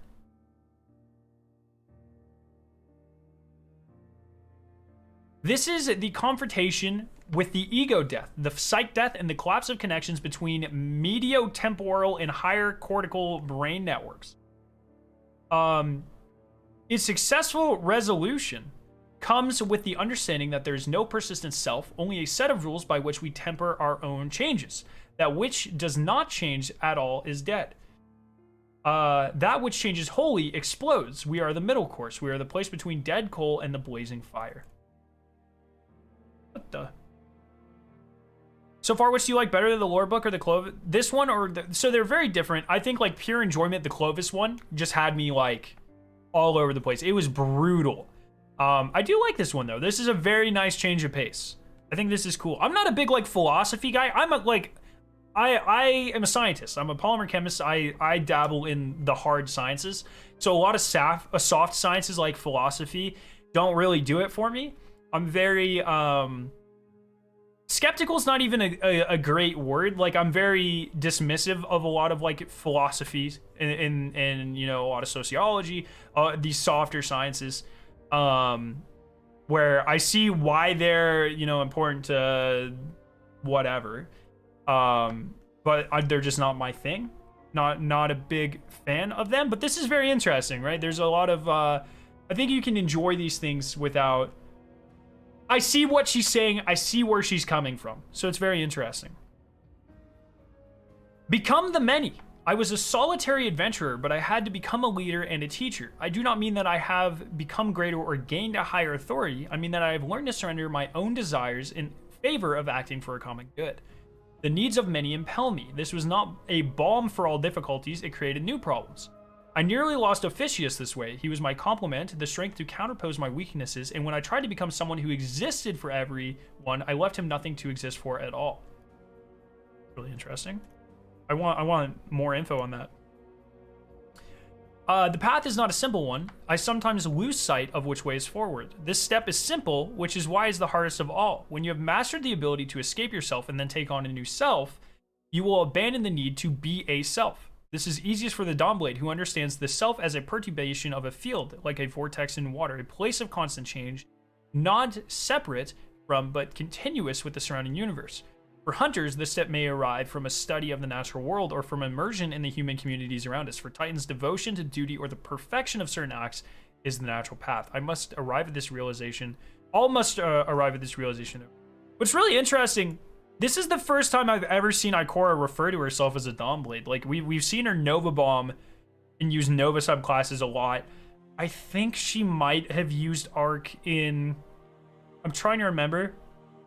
In Curse of Osiris, she opens the gateway. Does she use Arc to open that? I think she might. I don't think I have ever seen... Yeah, I mean, I think we've pretty much seen her in game, at least primarily as a Void Warlock, which is really interesting. What do you guys think about that? She peered Voidwalker. Flavor text tells you she's a Stormcaller in Destiny 1. There you go. She uses Void for that? Okay. There's a Void Chaos Reach. Oh, there you go. Okay. Yeah, this is the first place. Oh, maybe she's just making observation. I thought she was talking about herself, but maybe she... I don't know why because she went very specific with Dawnblade, and then she went Hunters and Titans. Like, she went very specific for a Warlock subclass and then very general for the other two. And if she wasn't talking about herself, picking Dawnblade specifically is very interesting, unless here she's talking about Osiris, who is a Dawnblade. So, there you go. Very interesting. We are as unseen, we are as death. I failed the Traveler and I failed Kid. This reads a lot like a manifesto. It's kind of weird, but you know, we'll read it. I asked Zavala to declare war on the reef and to affix Aldrin Solve's head on the Queen's empty throne. What the? I lost myself, I did not know myself, and I did not destroy myself. If I had, I would have done nothing, but in the Red War, I could only do nothing, and so now doing nothing felt like a trap. I wanted to do something, and so I argued that we should go into Savathun's snare. I spoke bitter words about Zavala then, and he was right. If we had done nothing, the curse would never have taken the Dreaming City. Failure visits us as inevitably as death, but we are reborn. There are no second chances, not for any choice we make, but there is always the chance to do better at the next one. It's really interesting. I mean, dude, these Savathun dominoes have been going for a long time, dude. There you go. Death comes unseen to all of us, and we do not know the hour of its coming or the face it will wear. We are the hidden, and we must be as death. They do not know the hour of our approach, or that the face we will wear. All knowledge ends in us, and yet we are beyond knowing. But as hidden, we must also accept that we do not see all, and we do not know the hour of our own death. We are the final repository of knowledge, as the grave is the final library, but we cannot know our own death until it has taken us beyond all knowing. How is it possible to fully know oneself when oneself will not be finished and complete until death? This is the right answer to the paradox. There is a right answer to the paradox. We are all going to die. It's all right to be afraid and to be angry and to be alone with the thought for a while that you know you'll never be alone after you die. So loneliness is only for the living, and being alone is being fiercely alive. The trick is to make sure we do not all die at once. Some of us will die and some will go on. And then those who went on to die, but more will go on. And the cycle will continue. And as long as it does, something of us will be a part of it. 3.5 billion years ago, something came to life on Earth, and we're all part of it. It has never died. We are all going to die, but not yet, not yet. Holy.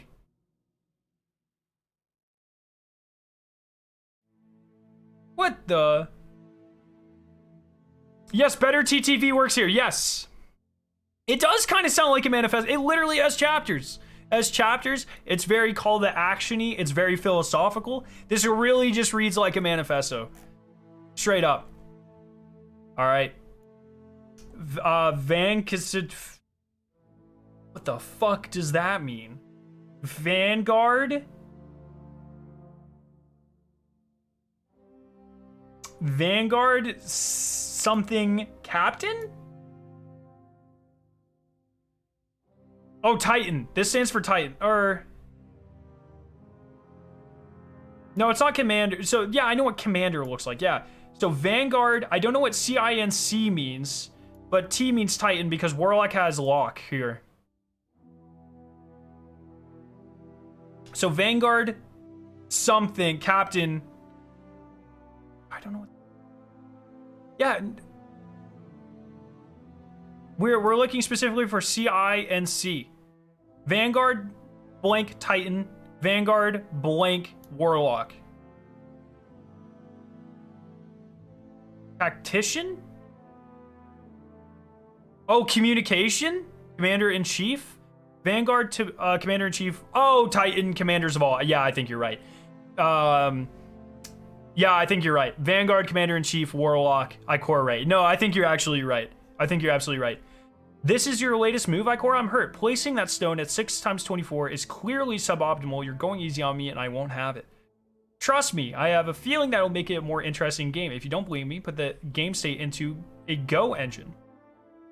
Balderdash, the fact that you have a 50.41% win rate against me does not mean you can afford to treat me like I'm not here. By my reading, the whole position on the left flank is quite harmonious. I have the advantage in liberties and in initiative. You may have the better sense for the abstract game, Ikora, but I'm a better logistician. I know that 6.24 or 6 times 24 undermans your endgame. This is the abstract game is what this is what they used to play in the Guardian, right? Or in the the Gardener and the Widower, the Darkness and the Light, the Traveler and the Darkness used to play this game, right? Playing the conventional move here will drive this game into an echo of those we've played before. Just a Joseski writ large. We already know those move, whereas 6 times 24 puts us in a totally new board state. Oh, that was the flower game. I'll get back to you after the consensus meeting, or you'll be distracted the whole time trying to think of your reply. Dude, that sounds kind of fun. So Stasis. Oh no, Stasis test. Uh-oh. True. Who is True? True is Truce, right? Now, I know you think I'm a steady old hand, so you give me the weird jobs on the theory that if I spook, then it's worth getting spooked. But this one has me worried. Does no one any good to play? Oh, it does no one. Holy shit. Any good to play with fire or cold, as the case may be. Either way, you're getting burnt. Oh no. All right, so here are my observations on the use of Stasis. The virulence of Stasis against other Guardians has generally decreased. Withering Blade doesn't bite so deep or freeze so solid. Glacial Quake won't catch so many cold-footed. Now, why is this? It's because Bungie nerfed them. Partly, I reckon that Guardians have learned to counteract the effects of Stasis with their own light.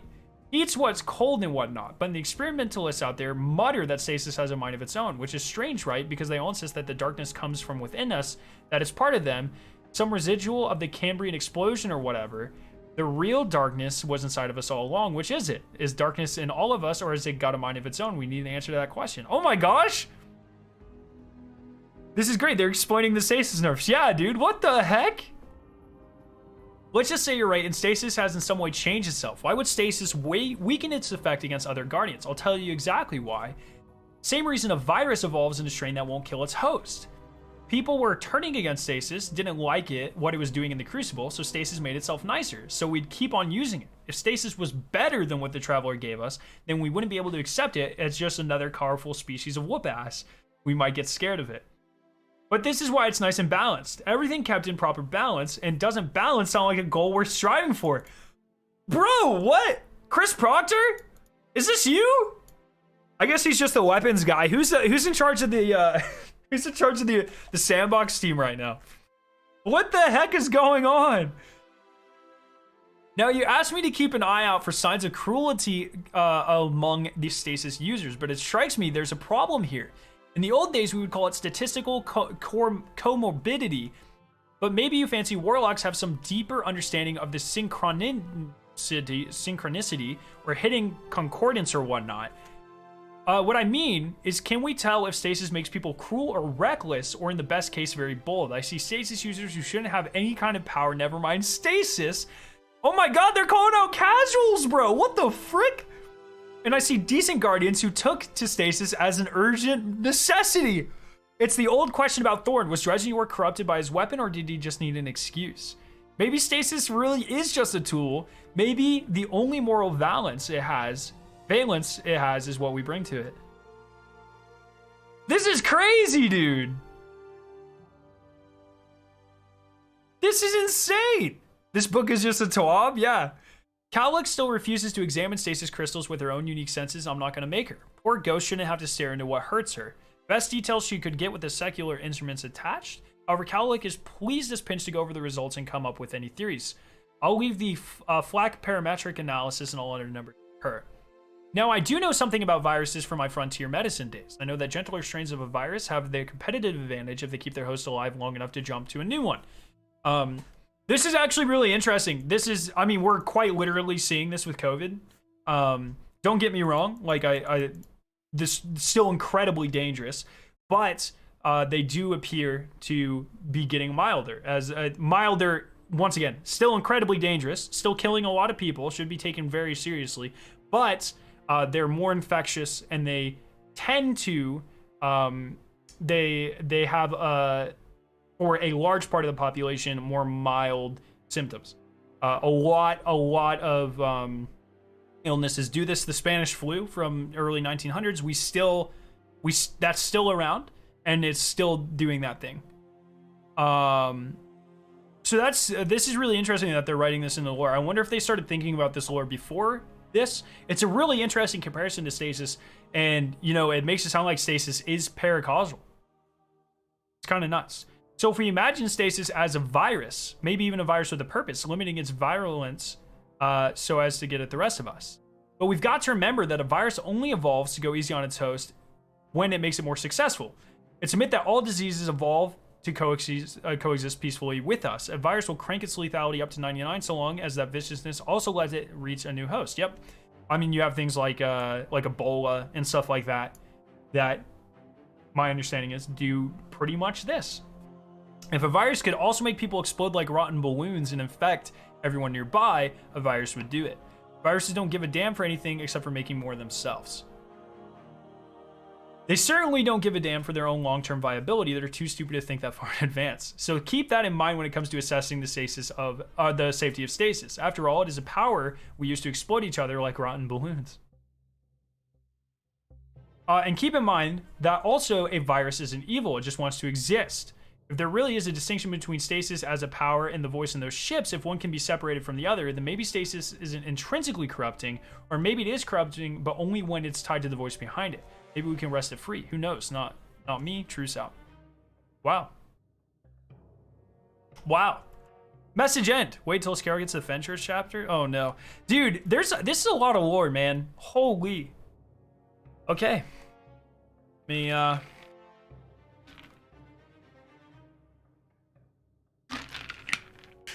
There will not be a Destiny 3 anytime soon.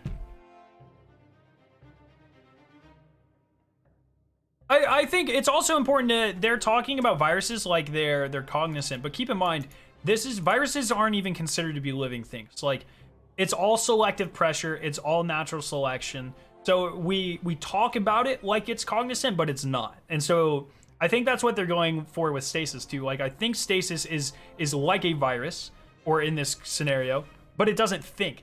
It is a tool to be used, and it will continue to adapt to selective pressures, which is kind of what it's doing, or they think it's doing. Mara said that there's a difference between the darkness as a force and the will that guided it, but there is no questions that the interlopers led us to Stasis. The enemy has given us a tool. Does that make the tool the enemy? The stasis crystals aren't water ice. Obvious enough, but I thought I'd get it out of the way. The extraordinary property of stasis is its ability to create ordered structures from chaos. It doesn't care what kind of matter is available. It just sucks entropy out of the system until it's got a crystal. The crystal's not exactly chemical. The normal electromagnetic interactions between atoms are suppressed in favor of something weirder, a bit like spin metal. Examination by scanning and tunneling electron microscope plus X-ray crystallography and neutron. These are all things, like, I've done these. I've actually done, like, I've used, I take X-rays of crystals sometimes. Neutron diffraction. I've never done that, but there are people at my institution that have. SEM and TEM. Although, TEM, I don't know if this is its own thing. They might be referring to a transmission electron microscope, which is the other common one other than scanning. I'm not sure about tunneling, though. Electron tunneling is really confusing, and I'm not a physicist, so that might also be a thing, but they might mean transmission electron. Look, I'm a chemist. I'm going to flex a little bit, okay? These things revealed a highly ordered crystalline structure at the nanometer scale. Results included a lot of lens artifacts, so I had to resort to makeshift pictography, but I've attached what I could see. As far as I can tell, we're looking at conventional baryonic matter. Not reified virtual matter, space-time at true zero energy state, an excitation of some novel field, or traveler savers from Van Net theories, super extremal naked black hole masquerading as particles. I have no idea what the fuck any of that means. What the? This is the future. They can make new technology. You know what? That's fair. Fair enough. Fair enough.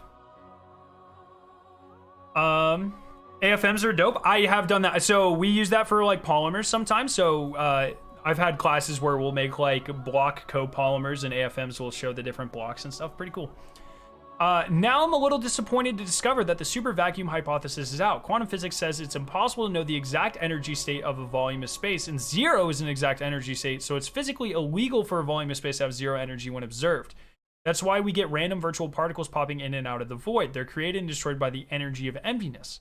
Some warlocks thought if you carried out the impossible task of sucking out all of the energy out of a volume of space-time, nulling out even the 0-point fluctuations and achieving a true void, then you could achieve a physical regime where time and space themselves cease to exist. Instead, you get a space-time condensate, a superfluid vacuum capable of interacting with itself to generate structure. In this theory, the stasis crystals were a cold so deep that they froze space-time itself.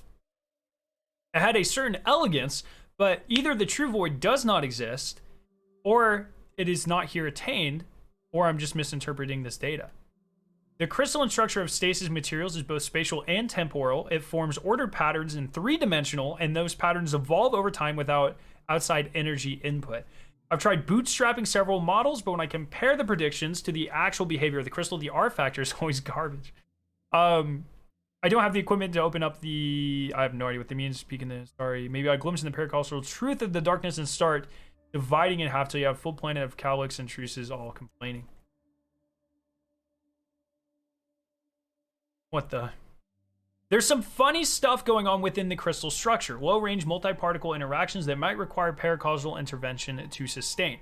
The crystal also soaks up incidence, motion, and energy and converts it into mechanical work. This is how these crystals form so rapidly and why they're surrounded by such intense cold. Think of it like a nucleation event in a false vacuum. So a nucleation event is when something starts to crystallize. Nucleation is the very first usually you'll need like a seed, and then it'll start to nucleate off of that seed, and that's like the very beginning of a crystallinity phase, is nucleation. So it's saying, think of it like a nucleation event in a false vacuum. So there's nothing there, and it's starting to nucleate off of nothing. The crystal keeps expanding because it's energetically favorable for it to do so, as long as its surface area to volume ratio is sufficiently high. So, yes, that the reason things crystallize, it goes against... it's so hard to explain. It's because they can interact with each other much stronger than they interact with, like, for instance, solvent particles and other things like that. There's a lot of science there, but this is pretty cool. This is pretty cool. It's also why they retain significant structural impact volatility. They shatter really well. When you store that much energy in a dense lattice, you're already most of the way to a bomb. All high energy chemical explosives are crystalline. That is also true. I don't know about all, but I know a lot are.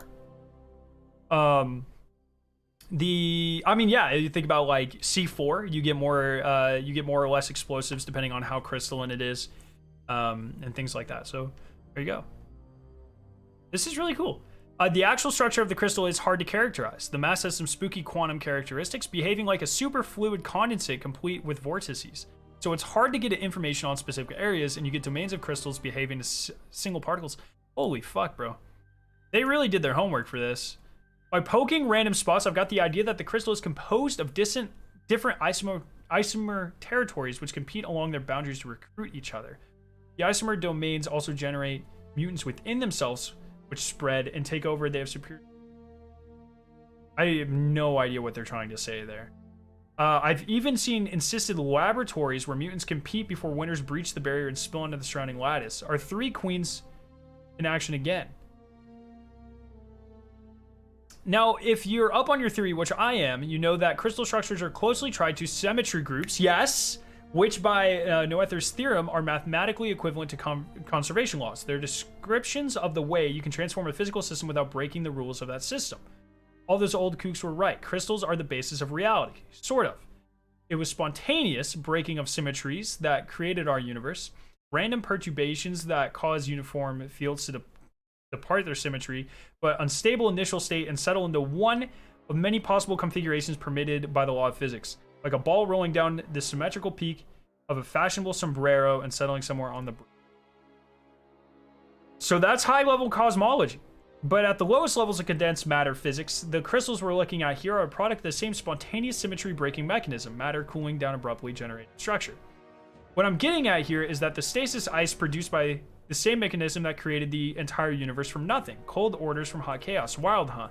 Makes you wonder if we could use the light to heat everything back up to primordial fire, let it cool down into a different shape, maybe even a better one. That's the optimism you're talking. Mathematical details appended. What the fuck? This is getting crazy, boys. It went from philosophy to like quantum physics in like one section. Yeah, something unnerving just occurred to me. The stasis crystal probably contains domains of superconductive electron flow. So the reason they say this is usually conductors, things become better conductors at 0, or like as close to 0 Kelvin as you can get. And so like superconductors have to be super chilled.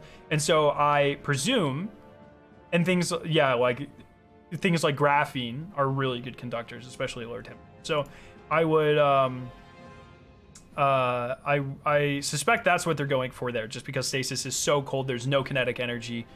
There's no, there's no kinetic energy, it's all potential, and you should be able to conduct things through it really easily. And space-time crystals are one way to implement a quantum computer. Those are both very rich media for computation. If there's evolution occurring within the crystals as domains compete for advantage, then my favorite domains with useful internal simulation of the world around them, almost vexy.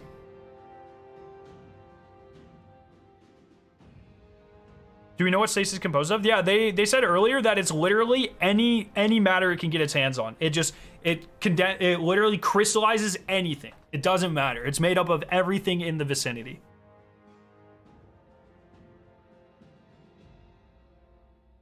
There might be cognition and computation happening within the stasis crystals. Thoughts in the crystals themselves. In that short span between their creation and destruction, tiny swarming minds created and annihilated in the detonation of a grenade. Maybe something to put Shmizu on. Fuck me, that was crazy. Okay, if no one likes me, humanity will go extinct. Wow. Arrogance, pure arrogance, but the awful thing is that it's true. Given no guidance, guardians will go to their own ruin. They will saunter up to Ahamkara and Dredgens in the Winnower itself, give them the option to turn all their ghosts into little black pyramids, and half of them would take it. And we can only lead them if they like us. They like Cade because he lightened them. Cade made himself a walking joke because jokes are delightful and everyone will follow delight. I am not a good joker. Cannot know every guardian. The tower sees hundreds of thousands of visits a day. You cannot know them all. They cannot know you. So if you're not their friend, then what are you? You have an idea, a caricature, a meme infecting their minds. An easily reproduced token of who you are. Shaxx shouts, Zavala fathers, Eris avenges. I do not fit into a joke. I do not fit into a cliche. I thought I was all right. My job is to know what will happen next, to have the paths ready for others to lead them down. If they do not like me, well, I don't always like myself. But now, do they like me enough to believe in me? Or will they rush to someone funnier, someone more comfortable, someone who has more to offer than uncertainty and complexity and doubt? Lies are always more comfortable than truths. Lies can be tailored to fit. I'm supposed to be their bulwark against lies, but what if they like liars more than me? This is really cool. So they are writing, you know, for like a solid year in game, Ikora didn't talk to us at all. There was no lines in like, I think like all of Forsaken, like past Forsaken. I don't think Ikora had like many lines until like halfway through freaking Shadowkeep. Like she didn't talk to us a lot, and that was a very, people were complaining about that a lot. And this seems like Bungie writing that into her character. Like she stays to herself, she stays secluded, she doesn't like making friends. And it's because she's a deep thinker and she, you know, she's always worried about other stuff. So this is, yeah, you asked why Ikora couldn't be this cool in game. I literally started the stream by asking that, and they're writing it into the lore. That's really awesome. And it's pretty cool. Bungie's always done really cool things, like during the pre-Rise of Iron, the Owl sector, they were talking about Guardians like dancing and jumping off the tower. Here, she's like clearly talking about cosmetics. Give them the option to turn their ghosts into little black pyramids, and half of them would take it. Yeah, we would. That's what we do. They are very self-aware about how we interact with the game, and they always write that into the lore, which is awesome. That's awesome. How do you find this online? Exclamation point pages. That's awesome, dude. Hey, Ikora, did it ever occur to you that Aramis is common language anagram for Eris? It's funny how 3 Eyes works for you, but now she works for me. Maybe you aren't giving her enough chances now. No salutation entered VIP 1350. Who is this? Guest account? Hey, Ikora, did you sign off on this? Zavala ordered a search for my ship to get samples of my plant. Oh, is this Drifter? There are known similarities between your vessel's infestation and the gross aboard the derelict Glycon Velatus. Tell the big guy that if he wants to get at my garden, he better start pounding some primevals. Transmog Fire and D. Yeah, it is the Drifter. Okay. Go to Bungie Help and look at the last post.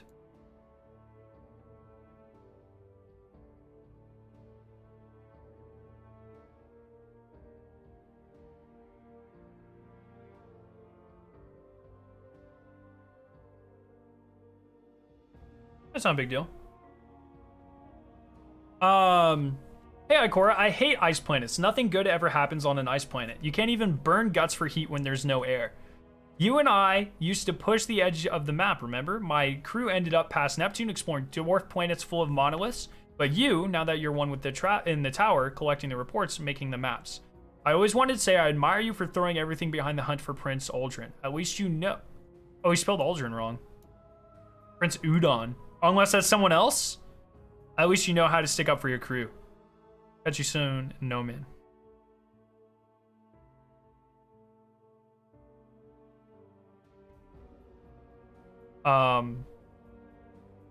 This is cool. I really hope, man, they always like tease these things. I want to explore more places so badly. So here are the plants on the derelict. I don't know why they use such low quality stuff, but kind of cool. This is the only page we haven't really used yet. Like, I don't know what this is. We haven't used this to solve anything. This kind of looks like it's something, maybe. Kind of weird. So, cool.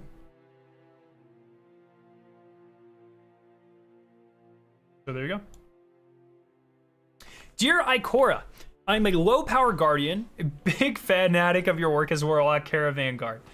Excuse any male propisms, as I was raised without knowledge of modern language or devices due to some deficit of otherwise agreeable host. Archaeologies tell me I'm a female Quadan recovered from a strata of Mesolithic battle site at the Jebel Sahah in Egypt. I may be up to 13,000 years old. Perhaps this has caused great strain in the process of my resurrection. Original birth is not called surrection. Death is not called desurrection. So I do not know much about modern language or possess good weapon instincts. Sometimes think ghosts left me old-fashioned on purpose due to too much love for anthropological science. I educate myself on modern skill. This involves many conversations with comrade guardians. I know from the position of my remains that I died in a massacre. Violence of human against human is very troubling to me. So I am often upset by attitude of jaded guardian towards light spirit. Many guardians reading unveiled scriptures and discuss perspective of enemy darkness. Many guardians prefer chatty darkness to silent unspeaking light. Now we have Stasis, very cool. Guardians bored of light and want to massacre each other with darkness. I think this happens because the light no longer has a speaker to speak for it. Many texts have been written to give voice to darkness. The light is taken for granted due to silence and lack of things to argue about. Silence is mistaken for complacency or impotence. Air is always silent, and we need to live so we forget about the flood or the storm. Would you please use your formidable knowledge to produce an exegesis of light, which will command respect of jaded guardians who do not let me sit at campfire because I'm too straight edge. Thank you, Senaret.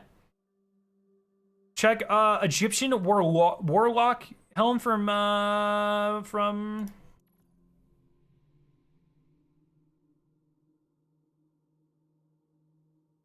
Let me see what you're talking about.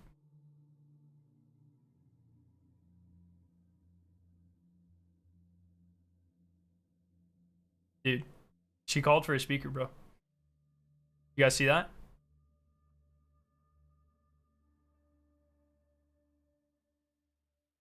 Yeah, I'm checking the lore. I'm checking the lore. Of the warlock helmet, you said? Man, this book's long. Holy.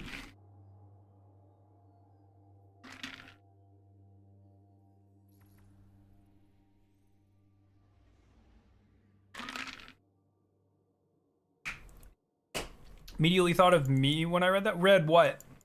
Wait, what am I missing? You said the warlock helmet?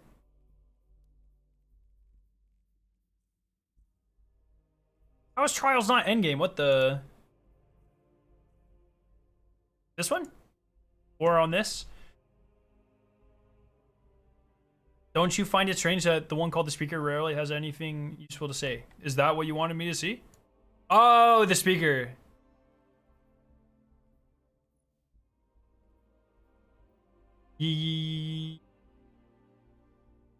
Okay. No, Ty, I will not. Okay. So this is from I forget who this is.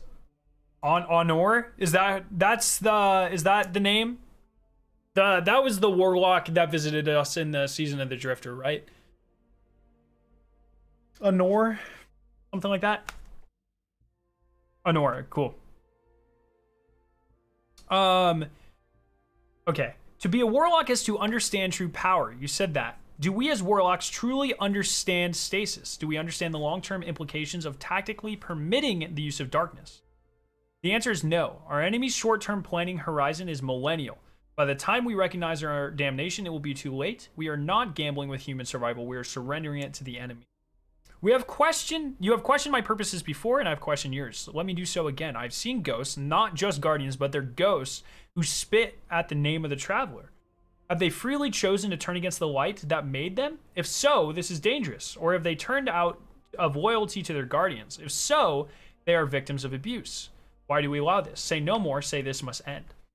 I promised I would hunt down the corrupt, and I keep my promises, but again and again I hear the renegades make the same excuses. The traveler is silent, the traveler is still. Meanwhile, the enemy whispers its offers. At least the enemy seems to care. We need a new speaker, bro! Crow, where are you at? Crow, dog. Zavala has forbidden the use of stasis. He has personally asked prominent guardians to abstain from using it. Am I not a prominent guardian? Hello? I've murdered gods!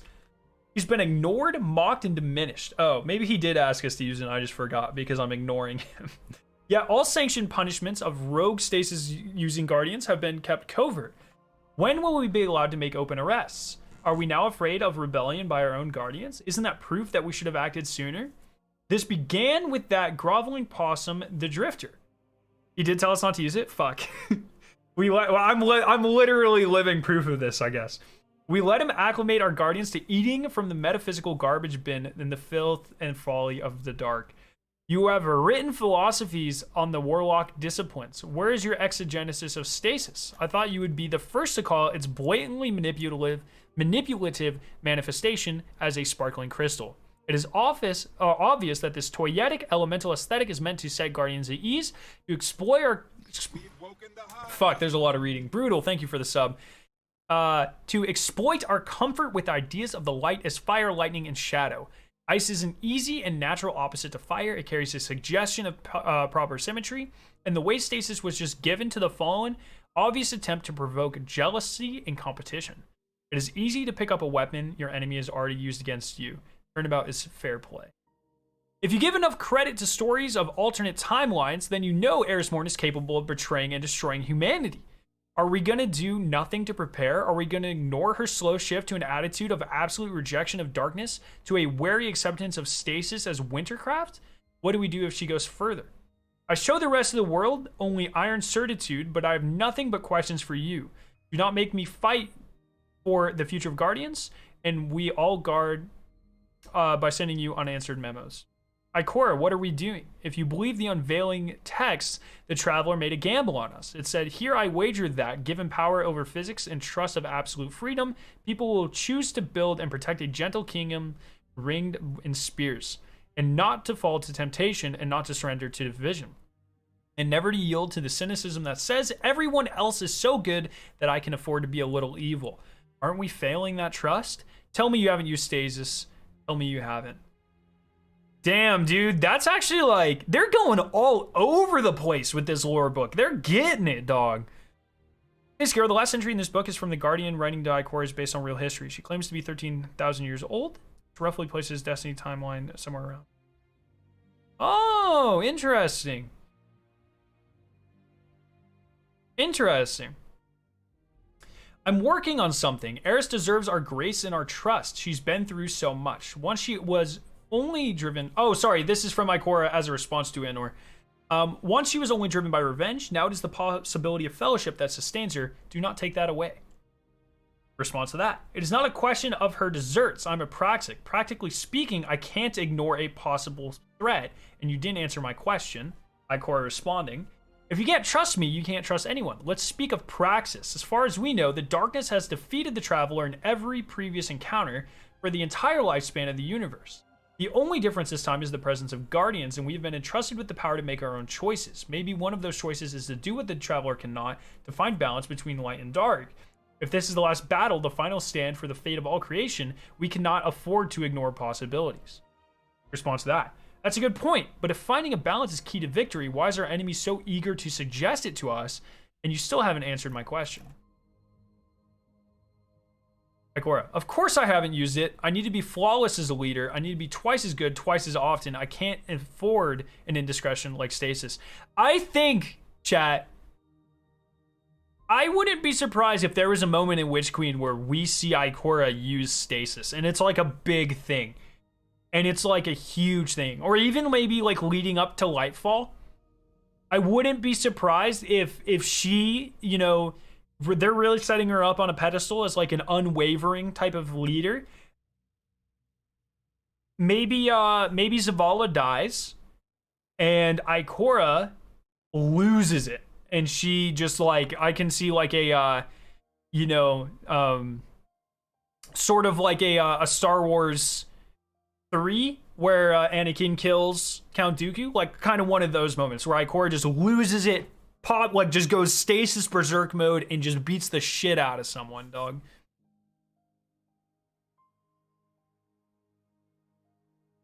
This is pretty cool. Anor is AUN 326. So this is her coming up with, so they asked her to write an exegesis of light and so something like propping up light and something condemning stasis. And so, excuse me, this seems to be her coming up with names. An exegesis of the light, how to understand light, why the light is not boring, what illuminates us. Is it natural for Guardians to prefer the new and rare, but let's be cautious about it? Everyone wanted a Gallahorn, but look what happened when you all got one. Or why mass tendencies and guardian behavior can, in retrospect, be destructive. They're calling out LFG shit, bro. This is crazy. I'm not your mom, but sometimes mothers have good advice. There's a reason we switched from Edgewalker to Blade Dancer. What is Edgewalker? What the fuck's that? Familiarity shouldn't breed contempt. Puppies, wheat bread, and doing what's right. Transgressive thrills and contempt for the wholesome. Why the need to commit violence in defense of life predisposes us to moral compromise. By I can't find a good title. When the truth is not in the middle, why the everyday need for compromise tricks us into a grand moral. Guardians won't read this unless it drops in an engram anyways. Oh my god. They'll just say, Ikora should have died instead of Cade. Cade would have been down with Stasis and throw it out. I hate philosophy and want to go back to the Crucible. Delete all of those things I wrote. No, this isn't a title. Officious, just delete them all. Edgewalker is spectral? I don't think it's called that. Hello. All right. This is from Zavala to Ikora. This is awesome. I have a philosophical disagreement with your decision to make a more interesting move instead of the move that brings you closer to victory. The point in the game is to exercise the faculties of war and creation. If you aren't trying to win, you undermine that exercise. Why? Both of our faculties will be better exercised by facing the unknown. Reply. But the point of the game is not to achieve the maximum beneficial exercise for both of our faculties. It is to achieve victory for yourself. The enemy will never choose to do something interesting for both sides. The enemy will choose to win. Next, I want to play out the situation after 6 times 24, 6 by 24. I played to achieve what I want. Next one, metagaming. How am I supposed to get any satisfaction from you beating me if I don't play to win? Next, I'll get back to you after consensus. I don't want you to spend the whole session planning your reply. This is awesome. So this is Ikora. Talking about the Glycon incident. That's cool. This is like some of my favorite lore in the game right now, the Glycon stuff. As the site of numinous encounter with the darkness, the Glycon derelict deserve my direct inspection. I will record here only what I can add to past reports. The sacrificial growths overrunning the ships are a clever trick, aren't they? To pass the densest thickets, you must link with them. Engineered to remind one of the need of darkness to fight darkness. When I joined that link, I felt what others have reported, a collective haunting, the presence of those who were devoured by the ship. Why is it that so many places touched by the darkness carry a sense of memory? The nightmares we fought on the moon, these haunted growths, the Taken who are a product of a literal taking of the will, even the unveiling missives delivered in a clear and casual first person. The common element of identity, memory, and consciousness. While the light is impersonal and silent, it is everywhere and in all things, but invisibly so, silently. Why should memory and identity belong to the darkness? Pujari claimed that it was important to understand why Guardians return without identity. Do we understand why?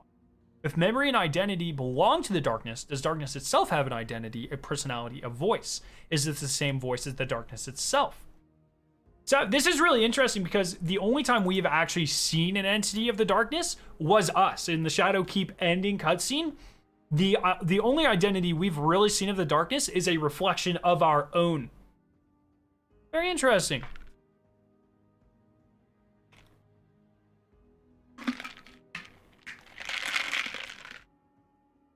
Very interesting.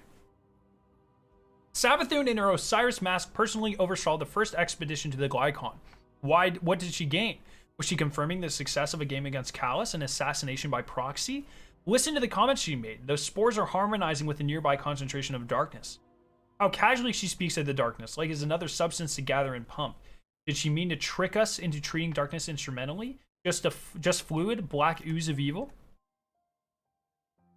Corruption depicted as something you could ladle with a spoon. Would a non-human intelligence recognize fungus and fluid as signs of true evil? Or are these anthropomorphic symbols tapping into our fear of rot? If they are symbols, what are they meant to communicate? True evil feels like Nazino Island. I visited it years ago, searching for a lost friend. The earth seemed cold and dry and thick, and when it rained, there's a smell. Officius wouldn't speak above a whisper. The river Ob has dried and withdrawn, so the island has become a mountain in a sea of forest. But something other than trees grows there, I would swear it. We found a place where lightning had struck more than once, and I dug. Found human bones, a fibula and tibia, and long femurs, all with knife marks, scraped clean of meat. We do not know exactly what happened on Nazino, but Ophi whispered to me what he felt, a faceless machine grinding over innocent life, lubricated by neglect and indifference compliance. Indifferent to the suffering it caused, and like a vast slug, it left a stain behind. But is what I felt human evil or universal evil? Is there a difference? Is there a malice which all species of psychologies could agree on? The mark of suffering lingered on Nazino Island. It lingers on the Glycon.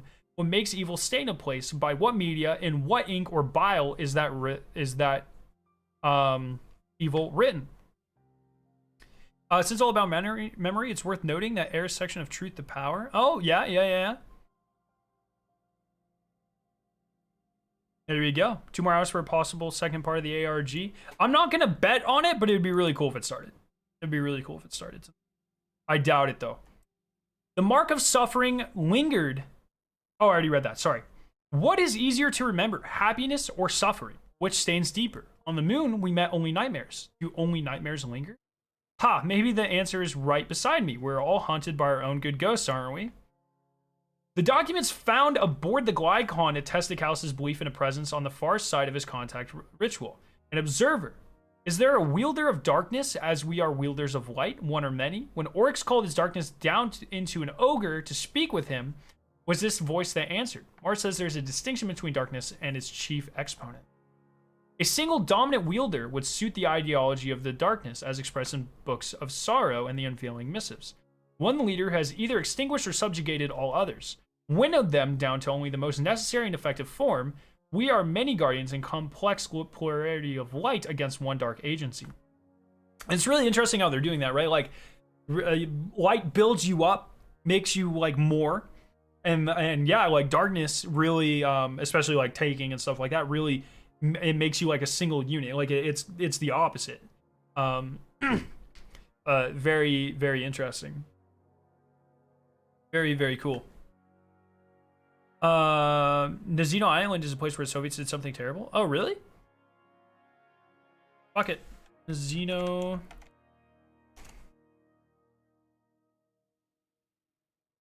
Got it. The Nazino tragedy was the mass deportation of 6,700 prisoners to Nazino Island in the Soviet Union in 1933. Deportees were forcibly sent to the small isolated island in western Siberia to construct a special settlement and cultivate the island. They were abandoned, having only flour as food, most of which was used during the journey, little to no tools, and virtually without any clothing, the shelter necessary for the harsh Siberian climate. Oh my god.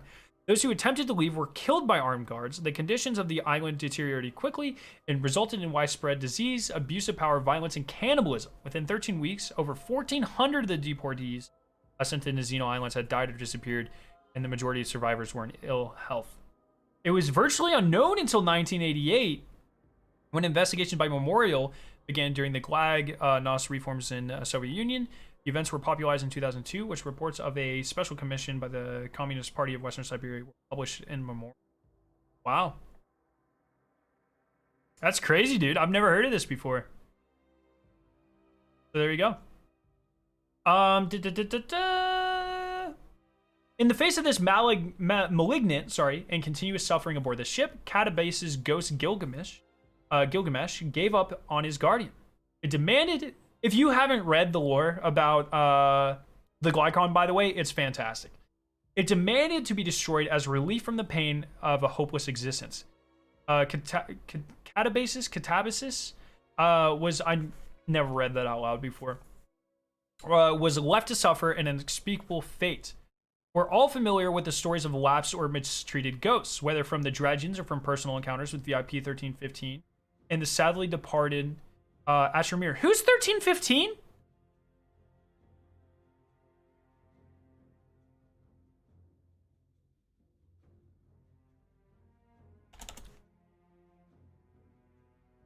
Catabasis?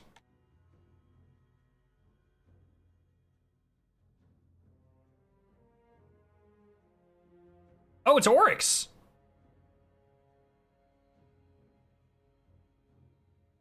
2015 is... Oh, 3015. Sorry.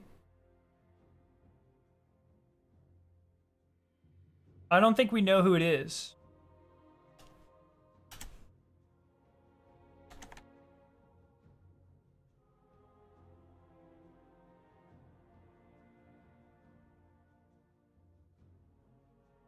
$13.15 equals Drifter? Why do you think that? Maybe. Oh, I don't know why they wouldn't just call it Drifter. Katabas. No, you're adding a A. Why would it be Drifter? Why wouldn't they just call it? We've all heard of Guardians who wanted to refuse further resurrection, but this level of despair on the ghost part is unique. And if prolonged close contact with agencies of the darkness has an effect on all ghosts, can we expect a massive failure of ghost morale, a general turn to pessimism and anti-natalism?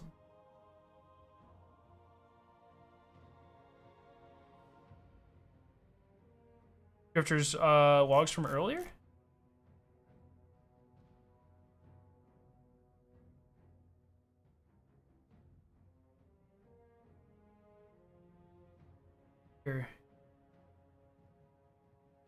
Yes, it is. Okay, it's the Drifter. It is the Drifter. You are correct. There you go. It said it. Okay. Good shout. Good shout, chat. Against overwhelming fear, we must find a way to articulate the strength and value of the light. Despair and apathy have killed more Guardians than any other force. Hope will be our most important armor in the war to come, and we must find a way to show our fighting Guardians and their ghosts that even when they yield stasis, they do not turn their backs on light.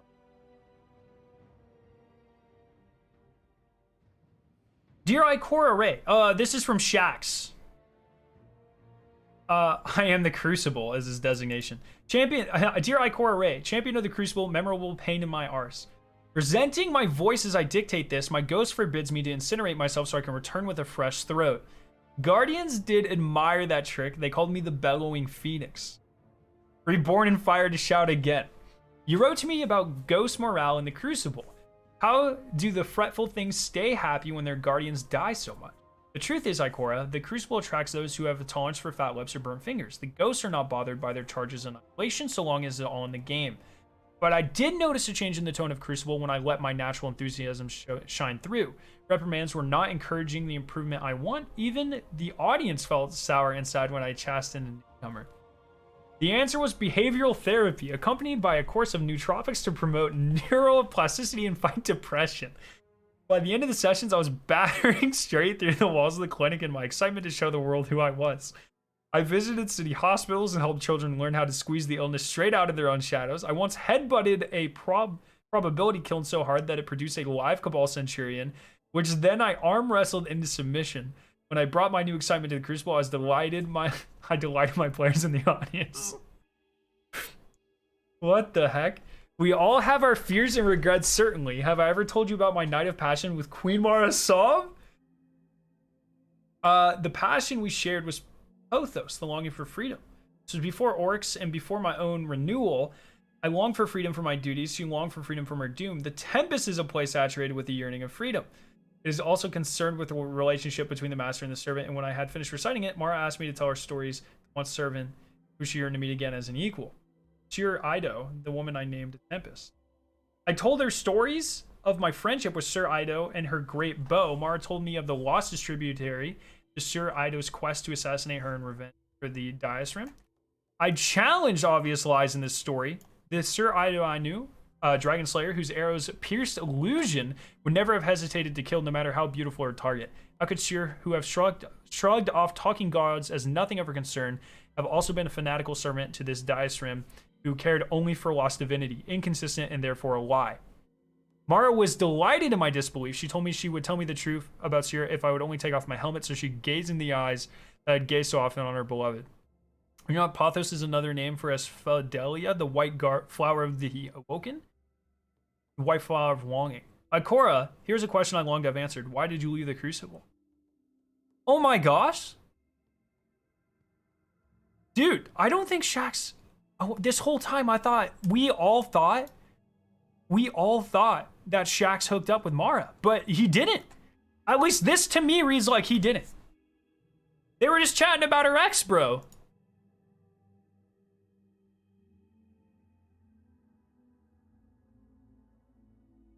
Yeah, I think they are.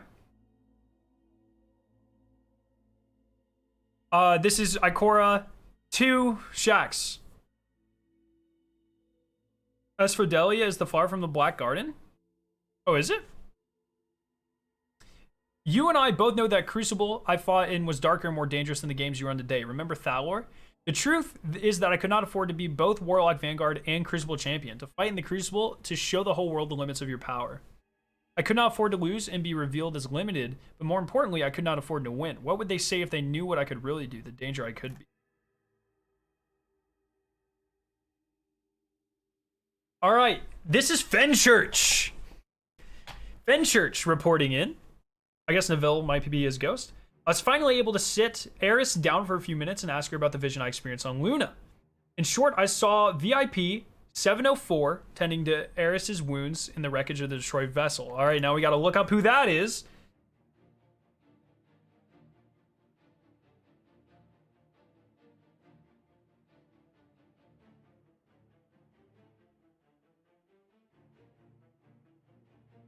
People are saying it might be Mara. Oh, it's Ariana 3?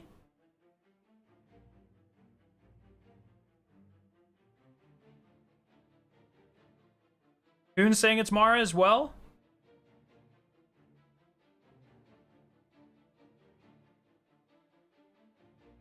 Oh, it's got all of them. VIP. Oh, it is Mara. These are codenames for... Okay, cool.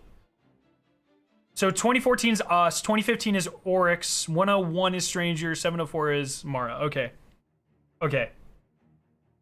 In short, I saw Mara tending to Eris's wounds in the wreckage of a destroyed vessel. This was prior to the discovery of the pyramid on Luna. I now believe this wreckage was from a ship of the same type, one of the intruders that presaged the disappearance of Mars, Io, Titan, and Mercury. This is really interesting. So we've gotten like multiple confirmations that Mars is gone. How are we back on Mars for Witch Queen? Is that going to be part of the exorcism thing? I don't know. Eris was reticent to discuss whether the event in my vision had actually occurred. I expressed my frustration with her evasiveness, given the distance I had traveled and my well-established loyalties. Eris invoked the threat of Savathun, I assume, as a reason to favor secrecy. When I asked whether she had been too much influenced by Mars' habits of distrust, she did not reply. As a social gesture, I offered to share my pineapple fried rice, which caused her tremendous distress. After collecting the remnants of the meal, I left. Later that day, Eris approached me to apologize and attempt the conversation again. I was moved and allowed her to open the topic on her own terms. After an elliptical conversation regarding the emotional burden of her role as a constant harbinger for worse to come, Eris confirmed that my vision had actually occurred. According to Eris's account, during the time between the Tangleshore crisis and the discovery of the lunar pyramid, Mara was in contact with the Exo Stranger, regarding the approaching intruders. Elsie Bray, Exo Stranger, familiar with the difficulties of recursing time loops, urged Mara to break out of the Dreaming City and move against the intruders. In Exo Stranger's past timeline, or in timelines, I'm not convinced she had been entirely truthful how she moves between times. It would make sense for her to protect her method of transit given the scale of betrayal she has witnessed. The Awoken never broke Savathun's curse on the Dreaming City, and Mara expended vital resources there, which were sorely missed during the later stages of the conflict. Dude, Wish 15 breaking this is going to be huge. I don't know when they're going to do it, but it's going to be a monumental thing. It's going to be huge. Mara was reluctant to leave her people, but decided, as Eris put it, that it was better to do something than nothing, even if that something was the wrong thing. Mara struck a deal with the Exo Stranger, who would provide data that a future Rasputin had used to track the intruder ships, and Mara would provide the raw paracausal power that Rasputin lacked. Eris was involved because Mara had recently extracted her from Crota's abandoned throne world and felt an emotional debt to Mara over the past service regarding the defeat of Oryx. Mara exploited past traffic with the Nine, as well as her own personal experience with the intruder's stealth capabilities, to disperse an array of synthetic aperture mass growl observatories, coordinated by something, to possibly other deep orbit AI systems. The observatories use future technology provided by LC Bray to localize an interloper ship near the dwarf planet Eris. Eris was not amused by this coincidence. Mara refused to deploy any awoken fleet assets or fallen mercenaries on the confrontation, and even excluded her own Techians from the planet. Eris suggests, with what I view as some protectiveness, that Mara felt it was time for a burden sacrifice to fall on her rather than upon her citizens or pawns. The journey to the planet Eris was very difficult for Eris. Mara had charged herself with some metaphysical quality salvaged from Oryx, which made it extremely difficult for Eris to tolerate her presence. Mara, sorry, the names like this are fucking crazy. Mara was reticent and snappish, probably lingering trauma from her death in this similar battle at Saturn. Whatever transpired between them remains private. Eris was unwilling to precisely describe the encounter with the intruder. It did not react to their presence as they matched orbits. Mara went on EVA and at one point removed her suit. I believe, I'm not certain, that Mara either contacted or entered the intruder. Whatever happened next led to Mara's death. It isn't clear to me whether the intruder was at all damaged or whether debris fell. What? Eris recalled Mara from her throne by Hive ritual. Oh, so she resurrected her, which required both women to confront Savathun and Inkaru at great personal risk. Okay. The two then descended to the surface. Oh, so they're writing in the lore. This is when Mara disappeared. When Mara went away, she must have been doing this. And now they're writing it into lore why she's back. Now I understand. So they're kind of going back and retconning like the year where Mara was gone.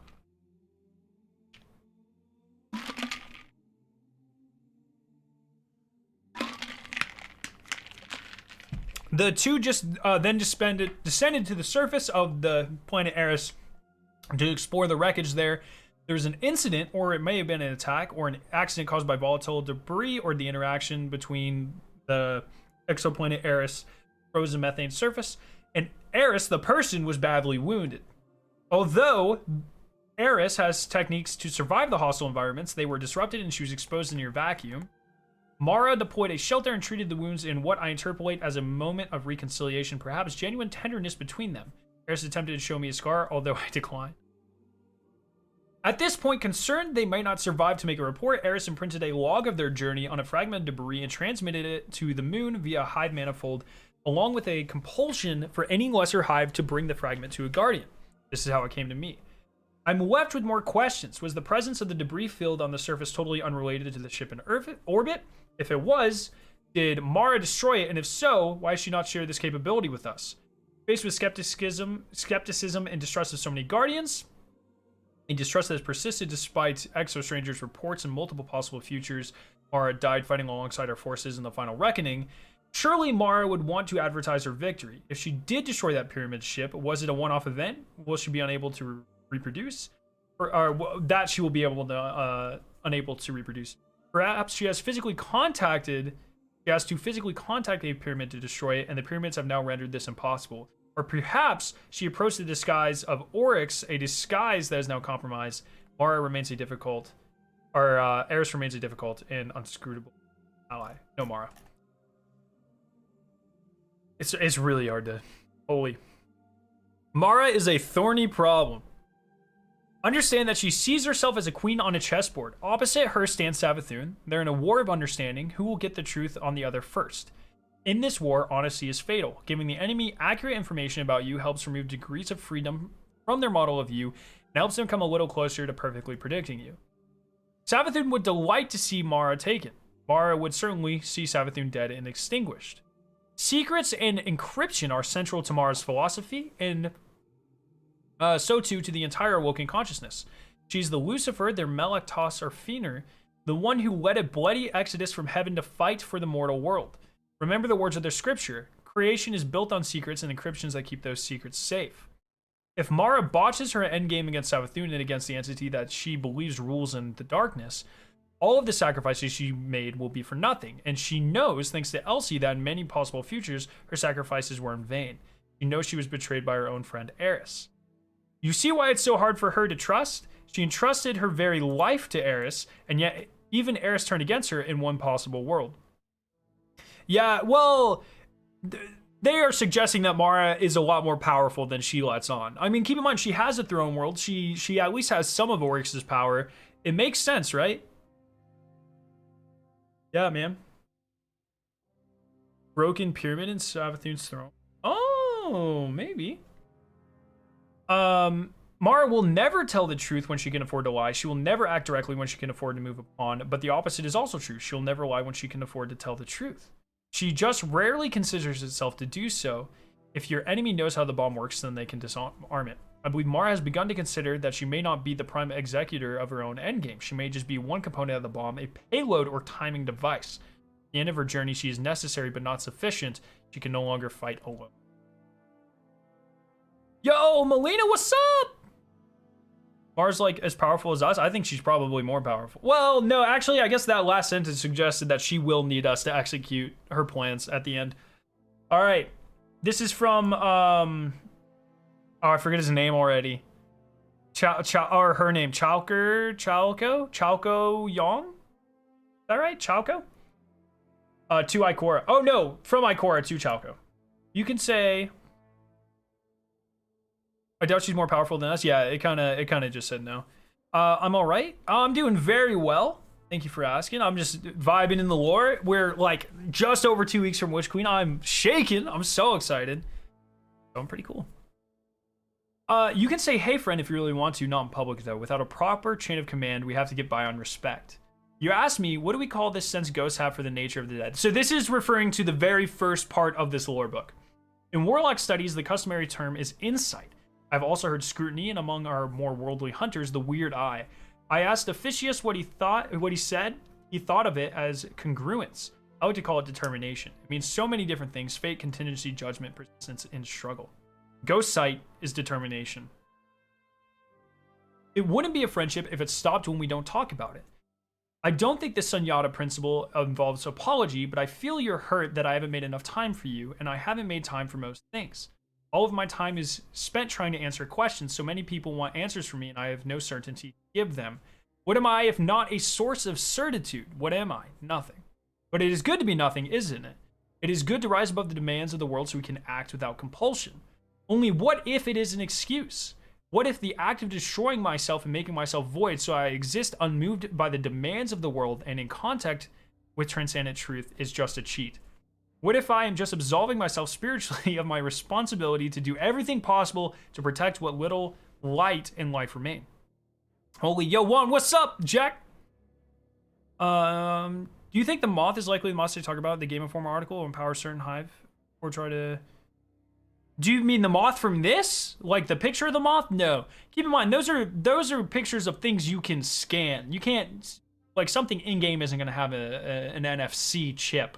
That's not, it has to be something physical that we can get our hands on. What if I'm being existentially lazy? If the traveler is the only hope we have to escaping a winnowing nightmare that will devour all possible organized systems in all possible futures, then by failing to dedicate myself wholly to the traveler's work at all hours and with all thoughts, I'm failing all the beings that will be extinguished by that nightmare future. Therefore, I'm guilty of causing infinite harm, making me the worst woman to ever existed, and oh, Chalco, you see what haunts me at night. You see why I'm escaping into circles, why I'm possessed by doubt, manic into it, itching under my fingernails. I wake up with doubt, I meditate on doubt, I snap at people who deserve kindness, because doubt seeps out like a bad caulk from the seams of me. So now I unload this doubt onto you, only you are the only one who I will show it to. I'm losing myself in doubt. Do we ban Stasis? Do we use Stasis? Do we arrest the Stasis users? Do we endorse them openly so they will not be outcasts? Are light and dark meant to be balanced? Or is dark a subtle poison that will seep into us until we are all turned? How can I know for sure? How can I know well enough to choose with the whole universe at stake? Not by any method I know can I understand these things. I do not have Mara's arrogance. I cannot set the conditions of the entire future and choose for all the choosers unless I know I am doing the right thing. Me, here I am, complaining about myself and how hard things are. This will bore you. You are a person, and a person needs to know they are thought of, and I'm thinking enough of you. But this isn't what you wanted, to know what is happening inside me without needing to ask. Well, here it is, my unformatted vomitorium of doubt. Are we this close to losing them all? Every guardian returning to the dark ages of warlords and factions. All that saves us is what little authority the Vanguard still retains. Is Stasis the hill that we die on? We forbade the Ahamkara, and to do it, we had to make the Ahamkara extinct. Though maybe we are doing their work for them. Maybe we are just propelling them along through the anathemic arc and towards the unspeakable chord they want to climb, out of this world and into another metaphysics and somehow sustains our own. Do we have to make Stasis extinct, just as we did Ahamkara? Holy. We need to take philosophy away from Ikora? I mean, she's asking a lot of great questions, right? Like, yeah, it's weird because we play Destiny and we play it for fun, right? But like in the lore of Destiny, like literally everything is at stake. Like I get it. It's hard. It is hard. Without reading lore like this, it's really hard to understand like how dire everything is in Destiny. But like Destiny is truly like a horrifying universe, right? Like it's truly scary. There are a bunch of humans standing against gods that were this close to killing us all. Just a year ago, 2 years ago, and there's all these powers at play, and we're just like regular people with superpowers or whatever. It's really hard, especially with Destiny being a T game, to really get across like how brutal and devastating the universe is, and that's why I really appreciate lore like this. Like it's very dark and grim, and it paints a picture. And I'm really hoping like the future TV shows or movies or comics or whatever really dive into that like. Just like brutality of the Destiny universe a little bit more. This is pretty cool. It's pretty cool.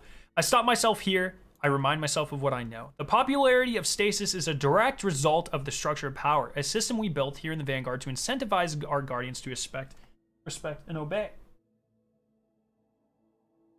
Rewards for joining strike missions, bounties and milestones to quantify hard work, elite equipment for loyal performers. Everything psychologically calibrated to engage the guardian who might otherwise lapse into a useless fugue and vanish from the rosters of the active. They write all this shit in the lore. We built this system, we benefited from this system, so we do not change it. Nowhere in that system is there any place for moral judgment. Nowhere is there any ethical instruction, no request for them to evaluate their ultimate purpose. Guardians do what makes them most effective because we taught them to do so. This is our fault. We made the Guardians into soldiers, not warriors for good. We led them straight to the enemy's fold. All I had to do was offer a new and intriguing way to get out that glimmer, that loot, that bounty, that victory. And it had them. I can forgive a few Guardians for doing what had to be done to defeat Eris, but now I cannot forgive myself for letting all these other Guardians follow. Why would we teach our Guardians to question the rightness of their own actions? Guardians don't like doubt. I urged them to meditate on their past, and I thought that would be enough, but even the meditations were just challenges to do it again, but better.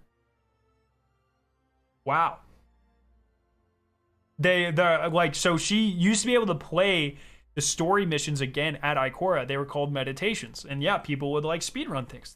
They literally take everything into... This is crazy. This is they take everything.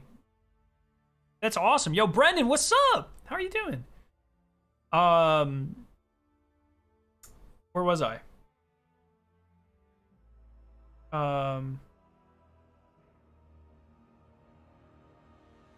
Yes, okay. I've been a fool, and I don't know how to fix it, Chalco. They ask me questions, and I don't know how to answer them. I can't even tell them who I am because I'm afraid that who I am will not be perfect enough, and they will see the flaws in me and turn away. And the Traveler's Reawakening did change what circles me, Hunter Barbarian. Perfectly squaring a circle cannot be accomplished with classical construction as long as pi is a transcendental number, because root pi is not constructible, as constructible by compass and a straight edge in its steps, but paracausal invocation allows us to set the root of pi to an arbitrary value, even in a flat manifold. And because the sphere of the awakened traveler defines a toroid in n dimensions, oh, but this is all evading your point, isn't it? That's... Anyone give me a brief summary of the lore so far? A lot of questioning so there's a lot of thoughts on Stasis might being paracausal, or maybe like being more like a virus, so it doesn't have intention, but is growing like weaker due to selective pressure. If it's weaker, more Guardians will use it because they're not scared of it as much. A lot of talk about, the Vanguard not really having a lot of power anymore and influence over the Guardians, and the Guardians really making a lot of choices that can endanger everything. Talk talks about Mara's bigger end game. Mara is really setting up for trying to break the Dreaming City curse. A lot of like philosophy on what is stasis. Should we use stasis? Is stasis corrupting us all? Pretty cool. Okay. Pujari wrote that ghosts had disproven the existence of absolute incorruptible good in human beings because ghosts came from the Traveler, which is an absolute good. So they should only choose the absolutely best people to become guardians, but we got warlords anyways and people like Dredger and Yor, and even like the Drifter, which proves there's no inner goodness that cannot be broken by a cruel world full of violence and privation. Of course, Pujari didn't allow for the fallibility of ghosts.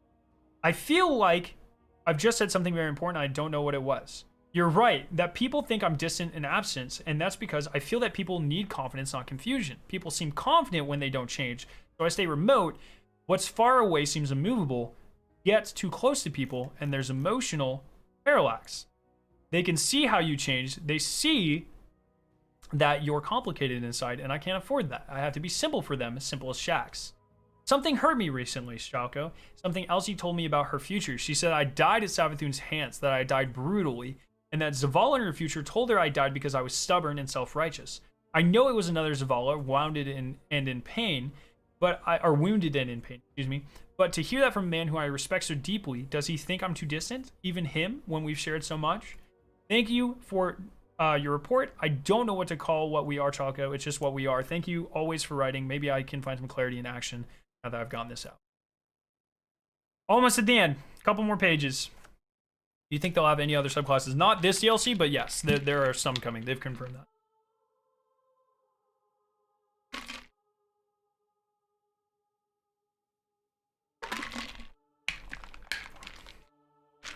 I agree, Beth.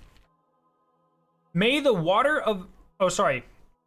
By the mind of Empress Keitel, written in proxy by her scribe. May the water of the Y goblet wash this message clean of falsehood, each and every word in service to the people in the future of the Cabal. It begins. To the spy master in Buemvir of the human city Ikora Ray, the Empress Keitel demands that you reveal all that you know about the current status of the deposed Callus. Be thou now informed that the deposed Callus is wanted for high imperial crimes, including the genocide of the Clips people, perversion of the imperial throne for the solicitation of unnatural bribes and favors, and traffic with powers most attainted. Be thou further informed that any collaboration with the disposed Callus, either covert or overt, shall be grounds for the greatest displeasure of the Emperor. And there you go.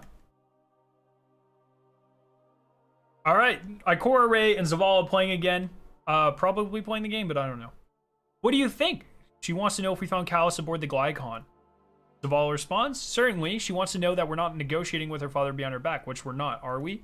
Ikora, I can't speak for every one of our guardians who experienced the entertainments aboard the Leviathan, but my hidden have absolutely no formal contact with Callus. I'm going to reply bluntly.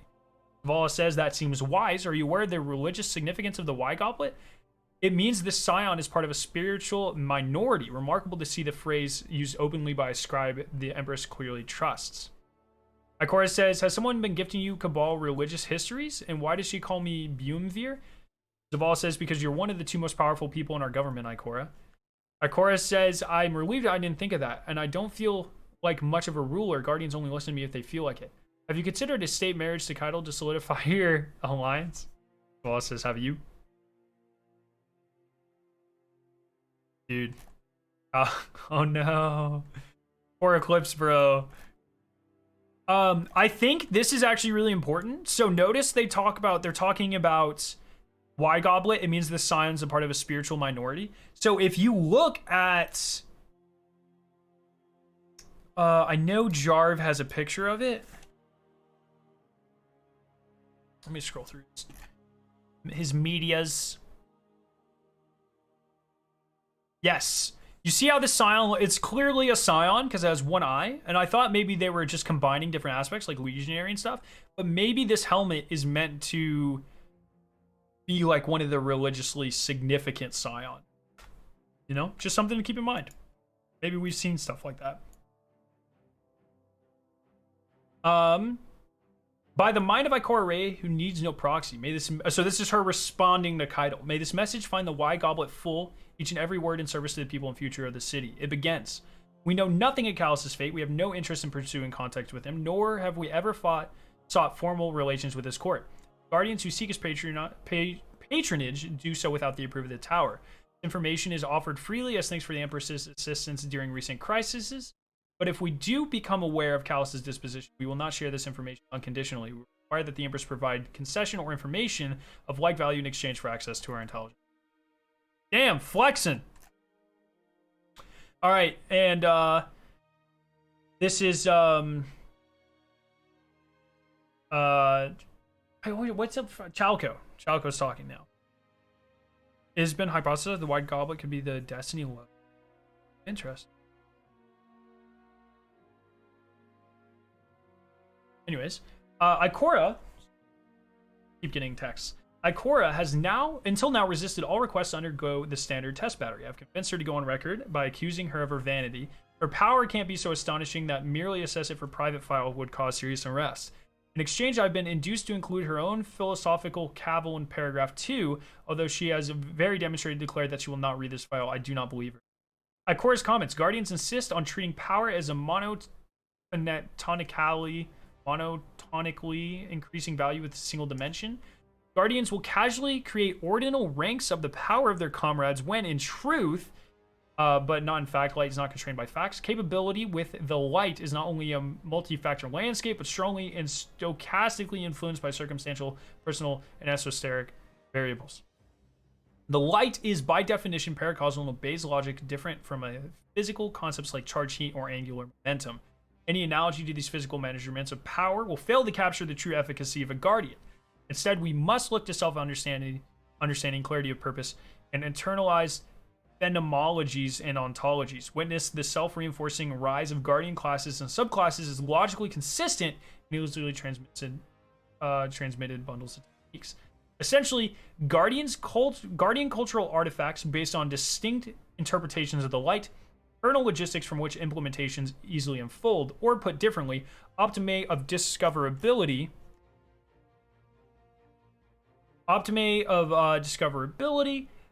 in a phase space of possible techniques. The human or neo-human mind is an agglomeration of automatic processes, and consciousness cannot access most of them. In the same way, most of the truth of light is invisible to the self-inspection of the light bearer. Asking any guardian, myself not included, to leap through a few experimental hoops is not and never will be an effective way to test either their tactical or their epistemological ability. I like the Cabal formal writing stuff. I do like that too. What are we reading? This is the journal that comes with the Witch Queen Collector's Edition. Ikora ranks in the upper faction of the 99th percentile of assessed warlocks in the most available metrics of precision, restraint, and raw power. She is, in simplistic terms, a 5th Sigma Guardian, 1 in 3.5 million. Given that millions of Guardians have been activated over centuries since the collapse, and assuming that performance of Guardians of these metrics is normally distributed, we would expect about 10 Guardians of similar power to have existed. Probability favors Ikora's existence, but also her rarity. She is neither an average Guardian nor evidence for some special intervention by the Traveler. Complaints that her talent are overblown or inflated in order to reinforce her authority, or that she benefits the special favor of a higher power, are sorely mistaken and ignorant of basic statistics. These complaints come from the same people who ask why we haven't reconquered the whole solar system with their vast strength, forgetting how many Guardians are either in abeyance after exhaustion, still working on mastering their first subclass, or already committed to the protection of populations and resources here on Earth. Damn, bro! Ikora's cracked! It is notable that Ikora initially performed at only 1 Sigma above most metrics. It was her lengthy experience in the field in Crucible exercises which brought her to her current exemplary state. And we determined whether this was a process of activating extraordinary latent power or simply of honing ordinary power at an extraordinary peak. Signs point to no. Damn. Ikora is aware that I am required to outline possible countermeasures in the event of her subversion. Of course, we are all aware that combat between Guardians is not a zero-sum contest of power. Context and tactics are divisive. Crucible champions dropped into the wilderness can be brought low by mere fallen skirmishers. Seasoned rangers may die from the first Crucible aspirant to skid knees first with a shotgun. The fundamental challenge to defeat Ikora is that it's very difficult to create context she cannot master. Her talents are honed towards acquiring and processing information. It would be difficult for even a golden age human to understand the time span she has lived or to grasp the depth and range of intuitive mechanisms, both cognitive and paracausal, which Ikora has cultivated and internalized. She has achieved a limited clairvoyance, an arsenal of honed preconscious heuristics, which deliver her with no more effort than water flowing down a hill, her to the easiest path of victory. Her goal acts as an attractor in the chaotic landscape of possible futures. She's capable of correctly resolving quandaries like halting problem, which a Turing machine could not compute, given the entire age of the universe. In the great tradition of context manipulators versus brute force, Ikora is another victory for the power of context manipulation. What the? One possibility countermeasure is to create a false path to victory to decoy Ikora's senses. The paracausal nature of the light creates some difficulty because it can interact directly with ontology. Ikora has a sense of truth qua truth. She may be aware that a deception is a deception simply because it is a deception. Therefore, a calculated fold in a tactical environment designed to draw Ikora into a vulnerable position may fail simply because it is intended to armor. All right, so now this is my theory here, that they're setting Ikora up once again as on such a huge pedestal. But notice here, they're saying a calculated fold into a tactical environment, that she doesn't fall for like simple deceptions. I mean, it is very interesting that they're saying that going into a DLC built around deceptions. So, I mean, as she already said in other universes, she dies at the hand of Savathun. Maybe she does here too. If I can name a single weakness in Ikora, it is her distaste for doubt. She thinks quickly and clearly, and she's accustomed to receiving the highest quality information and subjecting it to the most pristine and multiple contingent analysis. Cut off her senses, make her anxious, force her to doubt herself, and then flood her with contradictory and high-stakes decisions, which cannot be optimized. She will either paralyze herself or turn into raw fury. The fury, at least, is predictable. The test battery results attached. Remember, the standard caveats without attempting to systemize and quantify a paracausal system depends on the internal state of a weakly godlike being resurrected. End in one move, Chalco? I don't know what that means. And that's it.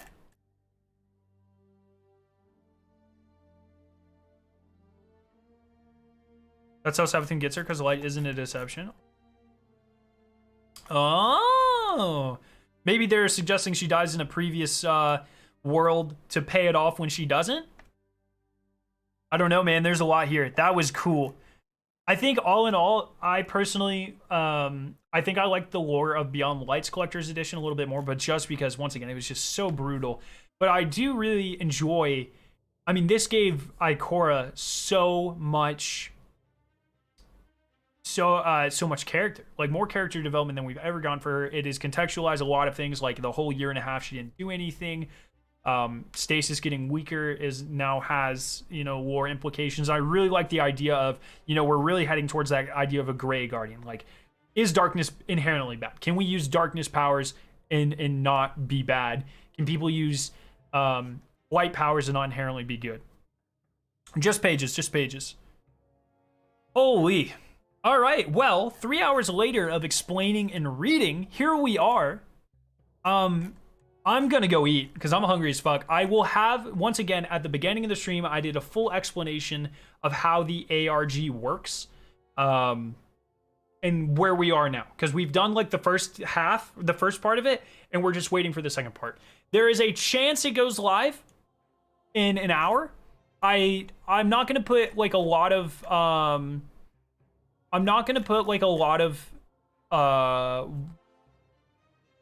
I don't think it'll go live tonight. It might. If it does, I'll start up another stream.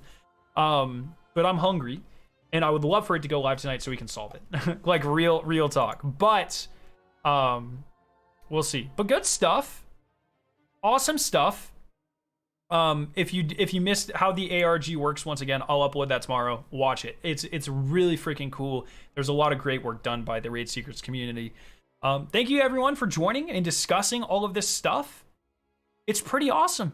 It's pretty fantastic. I'm really excited for all of this. I can't wait to get mine. I'll still do an unboxing when I get mine. Very excited for it. I hope you guys have a fantastic night. Love your faces. Thank you for joining, and I'll see you very soon, guys.